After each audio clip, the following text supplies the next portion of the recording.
ಸಂಚಿಕೆ 35. 100 ವರ್ಷಗಳಿಗೆ ಮುಂಚೆ ಕಟ್ಟಿದ್ದು ಇವಾಗ ಹಾಳು ಬಿದ್ದಿದ್ದ ಕಾಡು ಹೊತ್ತಾಗಿದ್ದ ಪಳ್ಳಿಪಡೆ ದೇವಸ್ಥಾನವನ್ನು ಮುಂಚೆ ಒಂದು ಸತಿ ನಾವು ನೋಡಿದ್ವಿ. ಆಳ್ವಾರ್ಕಡಿಯಾನು ಇಲ್ಲೇ ಬಚ್ಚಿದ್ದು ತಾನು ರವಿದಾಸನ್ನು ಮುಂದಾದವರ ಸಂಚನ್ನು ಸ್ವಲ್ಪ ಸ್ವಲ್ಪ ತಿಳ್ಕೊಂಡ. ಅದೇ ಜಾಗದೇ ಇವಾಗ ವಂದ್ಯತೆಯನ್ನು ಎಲ್ಲರೂ ಬಂದು ಸೇರಿದರು. ಆಳು ಬಿದ್ದಿದ್ದ ಪಳ್ಳಿಪಡೆ ಒಂದು ಕಡೆ ಗೋಡೆ ಹತ್ರ ವಂದ್ಯತೆಯನ್ನು ಅವನು ಕುದುರೆಯನ್ನು ಕರ್ಕೊಂಬಂದರು. ಅಪ್ಪನೇ, ಸ್ವಲ್ಪ ಹೊತ್ತು ನೀನು ಇಲ್ಲೇನೇ ಇರು, ನಿನ್ನನ್ನು ಕರಿಬೇಕಾದ ಟೈಮಲ್ಲಿ ಕರಿತೀವಿ, ಎಲ್ಲಾದರೂ ತಪ್ಪಿಸ್ಕೊಂಡು ಹೋಗೋಣ ಅಂತ ಕನಸು ಕಾಣಬೇಡ. ಅಭ್ಯಾಸ ಆದವರು ಬಿಟ್ಟರೆ ಬೇರೆ ಯಾರೂ ಈ ಕಾಡು ಒಳಗೆ ಬರೋಕ್ಕೂ ಆಗಲ್ಲ, ಹೊರಗಡೆ ಹೋಗೋಕ್ಕೂ ಆಗಲ್ಲ. ಆ ಥರ ನೀನು ಹೊರಗಡೆ ಹೋಗೋಕ್ಕೆ ನೋಡಿದ್ರೆ ಖಂಡಿತ ನೀನು ಪ್ರಾಣವನ್ನು ಕಳ್ಕೊತೀಯ ಅಂತ ಅಂದ ರವಿದಾಸನ್. ಆವಾಗ ನಾನು ದಾರಿಗೆ ಹಿಡಿದುಕೊಂಡು ಹೋಗೋಕ್ಕೆ ನೋಡಿದ್ರೆ ನೀನು ಮಂತ್ರ ಹಾಕಿ ಕೊಂದಾಕ್ಬಿಡ್ತೀಯಲ್ಲ, ಅಲ್ಲೂ ಆ ಮಂತ್ರವಾದಿ ಅಂತ ಹೇಳಿ ವಂದ್ಯತೆಯನ್ನು ನಗ್ದ. ನಗು ಚೆನ್ನಾಗಿ ನಗು ಅಂತ ಹೇಳಿಬಿಟ್ಟು ರವಿದಾಸನು ನಗ್ದ.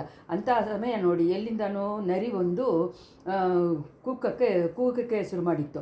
ಅದನ್ನು ಕೇಳಿ ಪಕ್ಕದಲ್ಲಿ ಎಲ್ಲಿಯೋ ಗೂಬೆ ಒಂದು ಗುಯ್ ಅಂತ ಗೊಣಗಿತ್ತು. ವಂದ್ಯತೆಯವನ ಮೈ ಒಂಥರ ಪೆಚ್ಚಾಯಿತು. ಚಳಿಯಿಂದ ಅಲ್ಲ, ಹೊತ್ತಾಗಿದ್ದ ಕಾಡಿನ ಮಧ್ಯದಲ್ಲಿ ಗಾಳಿ ಪ್ರವೇಶ ಮಾಡೋಕ್ಕೂ ಹೆದರಿದಾಗೆ ಕಾಣಿಸ್ಕೊಂಡಿತ್ತು. ಯಾಕೆ ಅಲ್ಲಿ ಮಳೆ ಕೂಡ ಅಷ್ಟಾಗಿ ಬಂದ ಹಾಗೆ ತಿಳಿಯಲಿಲ್ಲ. ನೆಲದಲ್ಲಿ ಕೆಲವು ಕಡೆ ಮಾತ್ರ ಮಳೆ ಹನಿಗಳು ಬಿದ್ದು ಒದ್ದೆ ಆಗಿತ್ತು. ಗಾಳಿ ಇಲ್ಲದೆ ಇರೋದ್ರಿಂದ ಸ್ವಲ್ಪ ಟೈಟಾಗಿತ್ತು. ಅಲ್ಲಿ ಬಂದು ಸೇರೋ ಅಷ್ಟರಲ್ಲಿ ವಂದ್ಯತೆಯನ್ನು ಮೈಯಲ್ಲಿ ಹುಟ್ಟಿದ್ದ ಬಟ್ಟೆ ಎಲ್ಲ ಒಣಗೋಗಿತ್ತು. ಸುತ್ತಲೂ ಕಟ್ಟಿದ್ದ ಬಟ್ಟೆ ಸುತ್ತ ಮಾತ್ರ ಒದ್ದೆ ಆಗಿತ್ತು. ಅದನ್ನು ಎತ್ತು ಪಕ್ಕದಲ್ಲಿ ಇರುವ ಕಲ್ಲಿನ ಮೇಲೆ ಒಣಗಿಸ್ದ. ಅದೇ ಕಲ್ಲಿನಲ್ಲಿ ಒಂದು ಮೂಲೆಯಲ್ಲಿ ವಂದ್ಯತೆಯನ್ನು ಕೂತ್ಕೊಂಡು ಆ ಪಳ್ಳಿಪಡೆ ಗೋಡೆ ಮೇಲೆ ಜಾರ್ಕೊಂಡ. ಅವನಿಗೆ ಕಾವಲಾಗಿ ಪಕ್ಕದಲ್ಲಿ ಒಬ್ಬನು ಮಾತ್ರ ಇದ್ದ. ಸ್ವಲ್ಪ ದೂರದಲ್ಲಿ ಕಾಡಿನ ಮಧ್ಯದಲ್ಲಿ ಉಂಟಾಗಿದ್ದ ಗ್ಯಾಪಲ್ಲಿ ಅವನ ಜೊತೆ ಬಂದವರುಗಳು ಬೇರೆಯವರುಗಳು ರೌಂಡಾಗಿ ಕೂತಿದ್ದರು. ಪಡೆಗೆ ಒಳಗೆಯಿಂದ ಒಬ್ಬನು ಹಳೆಯ ಸಿಂಹಾಸನವೊಂದನ್ನು ಎತ್ಕೊಂಡು ಬಂದು ಹಾಕಿದ್ದಾನೆ. ಅದರಲ್ಲಿ ಚಕ್ರವರ್ತಿ ಅಂತ ಕರೆದಿದ್ದ ಹುಡುಗನನ್ನು ಕೂಡಿಸಿದ್ರು. ದೀವಟಿಗನ್ನ ಎರಡನ್ನು ಮಾತ್ರ ಇಟ್ಕೊಂಡು ಮಿಕ್ಕಿದ್ದೆಲ್ಲ ಆರಿಸ್ಬಿಟ್ರು. ಆ ಥರ ದೀವಟಿಗಳನ್ನ ಆರಿಸಿದಾಗ ಬಂದಿದ್ದ ಹೊಗೆ 4 ಕಡೆಯೂ ಸುತ್ತಕೊಂಡಿತ್ತು. ರಾಣಿ ಇನ್ನೂ ಬಂದಿಲ್ವಾ ಅಂತ ಅಂದ ಒಬ್ಬ. ಸಮಯ ನೋಡಿ ತಾನೇ ಬರಬೇಕು, 2ನೇ ಜಾಮದಲ್ಲಿ ತಾನೇ ನಾನು ಬರೋಕ್ಕೆ ಹೇಳಿದ್ದೀನಿ. ಅಷ್ಟು ತನಕ ಈ ಒಳದಿ ಕುಳ ಹೊಗಳ ಮಾಲೆಯನ್ನು ಯಾರಾದರೂ ಹಾಡ್ರಿ ಅಂತ ಹೇಳಿದ ಸೋಮನ್ ಸಾಮಾನು. ಇಡುಮಗಾರಿ ಹುಡುಕೊಂದನ್ನೇ ಎತ್ಕೊಂಡು ಲೇಸಾಗಿ ಅದನ್ನು ತಟ್ಟಿದ. ದೇವರಾಳನ್ನು ಏನೋ ಒಂದು ಹಾಡನ್ನು ಹೇಳೋಕ್ಕೆ ಶುರು ಮಾಡಿದ. ವಂದ್ಯತೆವನ್ ತಾನು ಕೂತಿದ್ದ ಜಾಗದಿಂದ ಇದನ್ನೆಲ್ಲ ನೋಡ್ತಾ ಇದ್ದ, ಕೇಳ್ಕೊಂಡು ಇದ್ದ. ಒಳದಿ ಕುಲಂ ಅನ್ನೋದು ಪಾಂಡ್ಯ ಕುಲ ಅಂತ ಅವನಿಗೆ ಗೊತ್ತಿತ್ತು. ಹಾಡು ಏನೋ ಒಂದು ಸೋಗ ಪ್ರಲಾಭವಾಗಿ ಅವನ ಕಿವಿಯಲ್ಲಿ ಧ್ವನಿಸಿತ್ತು. ಹುಡುಗಿನ ನಾದಾನು ಸೋಗ ಹಾಡಿನ ಮ್ಯೂಸಿಕ್ನು ಅವನ ಮನಸ್ಸಿನಲ್ಲಿ ಒಂಥರ ಕರಗೋಗ ಥರ ಮಾಡಿತ್ತು. ಹಾಡುಗಳಲ್ಲಿ ಕೆಲವು ಮಾತುಗಳು ಅವನ ಕಿವಿಯಲ್ಲಿ ಬಿತ್ತು. ಅದರಿಂದ ಮುಂಚೆ ನಡೆದಿದ್ದ ದೊಡ್ಡ ದ್ವಂದ್ವ ಯುದ್ಧದ ಬಗ್ಗೆ ಸರಿತೆ ಅವನಿಗೆ ನೆನಪಿಗೆ ಬಂದು. ಅಲ್ಲೇ ತಾನೇ ವರಗ ಗುಣ ಪಾಂಡ್ಯನಿಗೂ ಅಪರಾಜಿತ ಪಲ್ಲವನಿಗೂ 3 ದಿವಸ ದ್ವಂದ್ವ ಯುದ್ಧ ನಡೆಯಿತು. ಪಲ್ಲವನಿಗೆ ಜತೆಯಾಗಿ ಗಂಗಮ್ಮನ ಪ್ರತಿಬದಿ ಬಂದಿದ್ದ. ಆ ಜಗಳದಲ್ಲಿ ಸತ್ತೋಗಿದ್ದ ಲಕ್ಷಾನುಗಟ್ಟಲೆ ವೀರಗಳ ಹಾಗೆ ಆ ಮಹಾವೀರನು ಸತ್ತು ಬಿದ್ದ. ಅವನ ಜ್ಞಾಪಕವಾಗಿ ಕಟ್ಟಿಯ ದೇವಸ್ಥಾನನೇ ಈ ಪಳ್ಳಿಪಡೆ ದೇವಸ್ಥಾನ. ಇವಾಗ ಸಂಚುಗಾರರು ಸೇರುವ ಜಾಗ ಆಗಿಬಿಟ್ಟಿತ್ತು. ಗಂಗಮ್ಮನ ಸತ್ತ ಮೇಲೆ ಪಲ್ಲವ ಪಡೆಗಳು 4 ಕಡೆಯೂ ಚದರಿ ಓಡೋಕ್ಕೆ ಶುರು ಮಾಡಿತ್ತು. ಪಾಂಡ್ಯ ಸೈನ್ಯದಲ್ಲಿ ಅವ್ರಿಗೆ ಗೆಲುವು ನಿಶ್ಚಯ ಅಂತ ಅನಿಸಿತು. ಇಂಥ ಸಮಯದಲ್ಲಿ ಸೋಳರು ಪಡೆಗಳು ಪಲ್ಲವರ್ಗ ಹೆಲ್ಪ್ಗೆ ಬಂತು. ಆ ಪಡೆಗೆ ಹೆಡ್ಡಾಗಿದ್ದ ವಿಜಯಾಲಯ ಸೋಳ ಬಂದ. 2 ಕಾಲುಗಳನ್ನು ಮುಂಚೆನೇ ಕಳ್ಕೊಂಡಿದ್ದವನು ಅವನ್ನ ಇಬ್ಬರು 2 ಕಡೆಯೇ ಎತ್ಕೊಂಡು ಬಂದರು. 2 ಕೈಗಳಿಂದನೂ ದೊಡ್ಡ ವಾಳುಗಳನ್ನು ಎತ್ಕೊಂಡು ಚಕ್ರಾಯುಧ ಥರ ಅವನು ಸುತ್ತಿಕೊಂಡು ಹೋದ.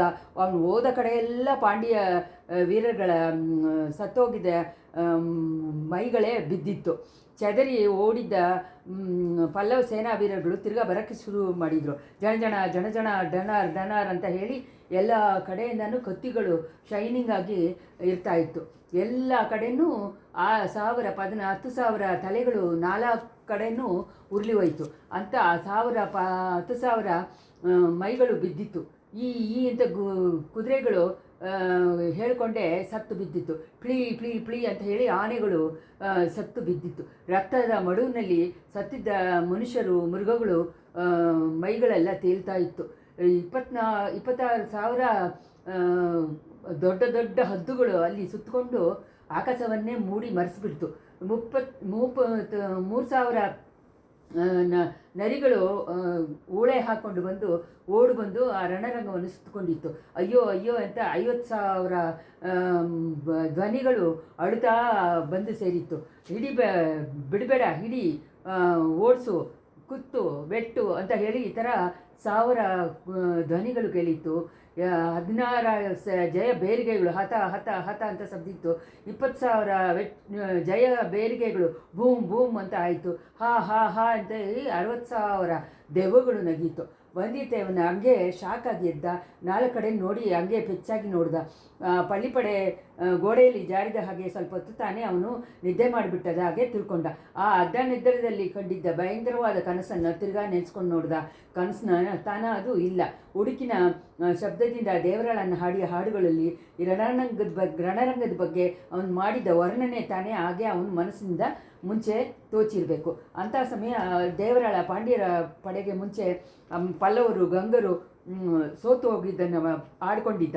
ಅದನ್ನೇ ಕೇಳ್ಕೊಂಡಿದ್ದವರು ನಗ್ದಿದ್ದ. ಸಂತೋಷದ ನಗುನೇ ಅದು. ಹಾಗೆ ಅನೇಕ ದೆವ್ವಗಳ ನಗುವನ್ನು ಹಾಗೆ ಬಂದು ವನ್ಯತೆಯನ್ನು ಕಂಡುಬಿಟ್ಟು ನೋಡೋ ಹಾಗೆ ಮಾಡಿತ್ತು. ಉಡುಕು ಮೊಳಕ ದಿಢೀರಂತ ನಿಂತು ಬಿಡ್ತು. ದೇವರಾಳನ್ನು ಹಾಡನ್ನು ನಿಲ್ಲಿಸ್ಬಿಟ್ಟಿದ್ದಾನೆ. ಸ್ವಲ್ಪ ದೂರದಲ್ಲಿ ಒಂದು ದೀವಟಿ ಬೆಳಕು ಕಾಣಿಸ್ಕೊಂಡಿತ್ತು. ಅದು ಹತ್ರ ಬಂತು. ದೀವಟಿ ಬೆಳಕನ್ನು ಹಿಂಬಾಲಿಸ್ಕೊಂಡು ಒಂದು ಪಲ್ಲಕ್ ಬಂತು. ಆ ಪಲ್ಲಕ್ಕನ್ನು ಎತ್ಕೊಂಡ್ಬಂದವರು ಅದನ್ನು ಕೆಳಗೆ ಇಳಿಸಿದ್ರು. ಪಲ್ಲಕ್ಕಿನ ತೆರೆಗಳು ಸರಿಸಿತ್ತು. ಒಳಗೆಯಿಂದ ಒಂದು ಸ್ತ್ರೀ ಹೊರಗಡೆ ಬಂದಳು. ಹೌದು, ಅವಳು ಪಳವೂರು ಚಿಕ್ಕರಾಣಿ ನಂದಿನಿನೇ. ಆದರೆ ಮುಂಚೆ ಯಾವಾಗಲೂ ವನ್ಯತೆಯನ್ನು ನೋಡಿದ ಹಾಗೆ ಅವಳು ಸರ್ವಾಲಂಕಾರ ಭೂಷಿತೆಯಾಗಿ ಮೋಗಿನಿಯಾಗಿ ಇದ್ಲು. ಈವಾಗ ತಲೆವಿರಿ ಘೋರವಾಗಿ ಉಗ್ರದುರ್ಗಾ ದೇವಿಯಾಗಿ ತೋರಿಸ್ಕೊಂಡಳು. ಅವಳನ್ನ ಇಂಥ ನೋಟದಲ್ಲಿ ನೋಡಿದ ವನ್ಯತೆಯವನ ಮನಸ್ಸಿನಲ್ಲಿ ಒಂದು ದಿಗಿಲು ಉಂಟಾಯಿತು. ಅವನ ಮೈನಲ್ಲಿ ಒಂದು ನಡುಕ ಉಂಟಾಯಿತು. ನಂದಿನಿ ಪಲ್ಲಕ್ಕಿಲಿಂದ ಇಳಿದ ಮೇಲೆ ಸಿಂಹಾಸನದಲ್ಲಿ ಕೂತಿದ್ದ ಚಿಕ್ಕವನನ್ನು ನೋಡಿದ್ಲು. ಅವನೇ ನೋಡಿದ ಹಾಗೆ ನಡ್ಕೊಂಡು ಬಂದ್ಲು. ಹುಡುಗನೂ ಅವಳನ್ನೇ ನೋಡ್ಕೊಂಡಿದ್ದ. ಎಲ್ಲರೂ ಅವ್ರುಗಳಿಬ್ಬರನ್ನ ನೋಡ್ತಾ ಇದ್ರು. ಚಿಕ್ಕವನ ಮಗನ್ನ ಹಾಳು ಮಂಟಪಕ್ಕೆ ಹುಡುಕಿಕೊಂಡು ಬಂದಿದ್ದ ಒಂದು ಸ್ತ್ರೀ 2 ಸ್ತ್ರೀ ಸಿಂಹಾಸನಕ್ಕೆ ಅಮ್ಮ ಅಂತ ಕರೆದವಳು ಸಿಂಹಾಸನಕ್ಕೆ ಹಿಂದೆ ನಿಂತುಕೊಂಡಿದ್ಲು. ನಂದಿನಿ ಚಿಕ್ಕ ಮಗನ ಹತ್ರ ಬಂದಿದ ತಕ್ಷಣ ತನ್ನ 2 ಕೈಗಳನ್ನು ತೋರಿಸಿದ್ಲು. ಆ ಹುಡುಗ ಅವಳನ್ನು ತನಗೆ ಹಿಂದೆ ನಿಂತ ಸ್ತ್ರೀಯನ್ನು ಮಾರಿ ನೋಡಿದ. ಇದಾನೆ ನನ್ನ ಅಮ್ಮ, ಇವಳು ಇಲ್ವೇ ಅಂತ ಕೇಳಿದ್ದಾನೆ. ಹೌದು ಚಿನ್ನ, ಇವಳು ಯಾಕೆ ನನ್ನ ಅಮ್ಮ ಅಂತ ಹೇಳ್ಕೋತಾಳೆ? ಅವಳು ನಿನ್ನನ್ನು ಬೆಳೆಸಿದ್ದ ತಾಯಿ. ನೀನು ಯಾಕೆ ನನ್ನನ್ನು ಬೆಳೆಸಲಿಲ್ಲ? ಯಾಕೆ ನಿನ್ನ ಜೊತೆ ನನ್ನನ್ನು ಇಟ್ಕೊಂಡಿಲ್ಲ? ಇವಳು ಯಾತಕ್ಕೆ ನನ್ನನ್ನು ಎಲ್ಲೆಲ್ಲೋ ಮಲೆ ಗುಹೆಯಲ್ಲಿ ಬಚ್ಚಿಟ್ಟುಕೊಂಡಿದ್ದಾಳೆ? ಚಿನ್ನ, ನಿನ್ನ ಅಪ್ಪನ ಇಷ್ಟವನ್ನು ನೆರವೇರಿಸೋದಕ್ಕೋಸ್ಕರ ಬಂದಿದ್ದೆ. ನಿಮ್ಮ ಅಪ್ಪನನ್ನು ಕೊಂದವರುಗಳನ್ನ ಸೇಡಿಸಿ ತೀರಿಸ್ಕೊಳ್ಳೋಕ್ಕೇ ಬಂದಿದ್ವಿ. ಹೌದು, ಅದು ನನಗೆ ಗೊತ್ತು ಅಂತ ಹೇಳಿ ಹುಡುಗ ಎದ್ದು ನಂದಿನಿ ಹತ್ರ ಹೋದ. ನಂದಿನಿ ಅವನ ತನ್ನ 2 ಕೈಗಳಿಂದನೂ ತಬ್ಕೊಂಡ್ಲು. ಅವನ ಮುತ್ತುಕೊಟ್ಲು. ಚಿಕ್ಕವನು ಅವನನ್ನು ಗಟ್ಟಿಯಾಗಿ ಹಿಡ್ಕೊಂಡ. ತಿರ್ಗಾನು ಅವಳು ತನ್ನನ್ನು ಬಿಟ್ಟು ಹೋಗದೇ ಇರೋ ಹಾಗೆ ಅವನು ಅವಳನ್ನು ಹಾಗೆ ಹಿಡ್ಕೊಂಡಾನ ಅನಿಸುತ್ತೆ. ಆದ್ರೂ ಈ ದೃಶ್ಯ ಸ್ವಲ್ಪ ಹಂಗೆ ಇರಲಿಲ್ಲ. ಅವನ ಚಿಕ್ಕ ಕೈಗಳನ್ನು ನಂದಿನಿ ಬಲವಂತವಾಗಿ ಎತ್ತಿ ತನ್ನನ್ನು ಬಿಡಿಸ್ಕೊಂಡ್ಲು. ಚಿಕ್ಕವನನ್ನು ಸಿಂಹಾಸನದಲ್ಲಿ ಕೂಡಿಸಿದ್ಲು. ತಿರ್ಗಾನು ಪಲ್ಲಕ್ಕಿನ ಅರಿಗಳು ಹತ್ರ ಹೋದ್ಲು. ಅದರಿಂದ ನಾವು ಮುಂಚೆ ನೋಡಿದ್ದ ಆ ವಾಳನ್ನು ಎತ್ಕೊಂಡು ಬಂದಳು.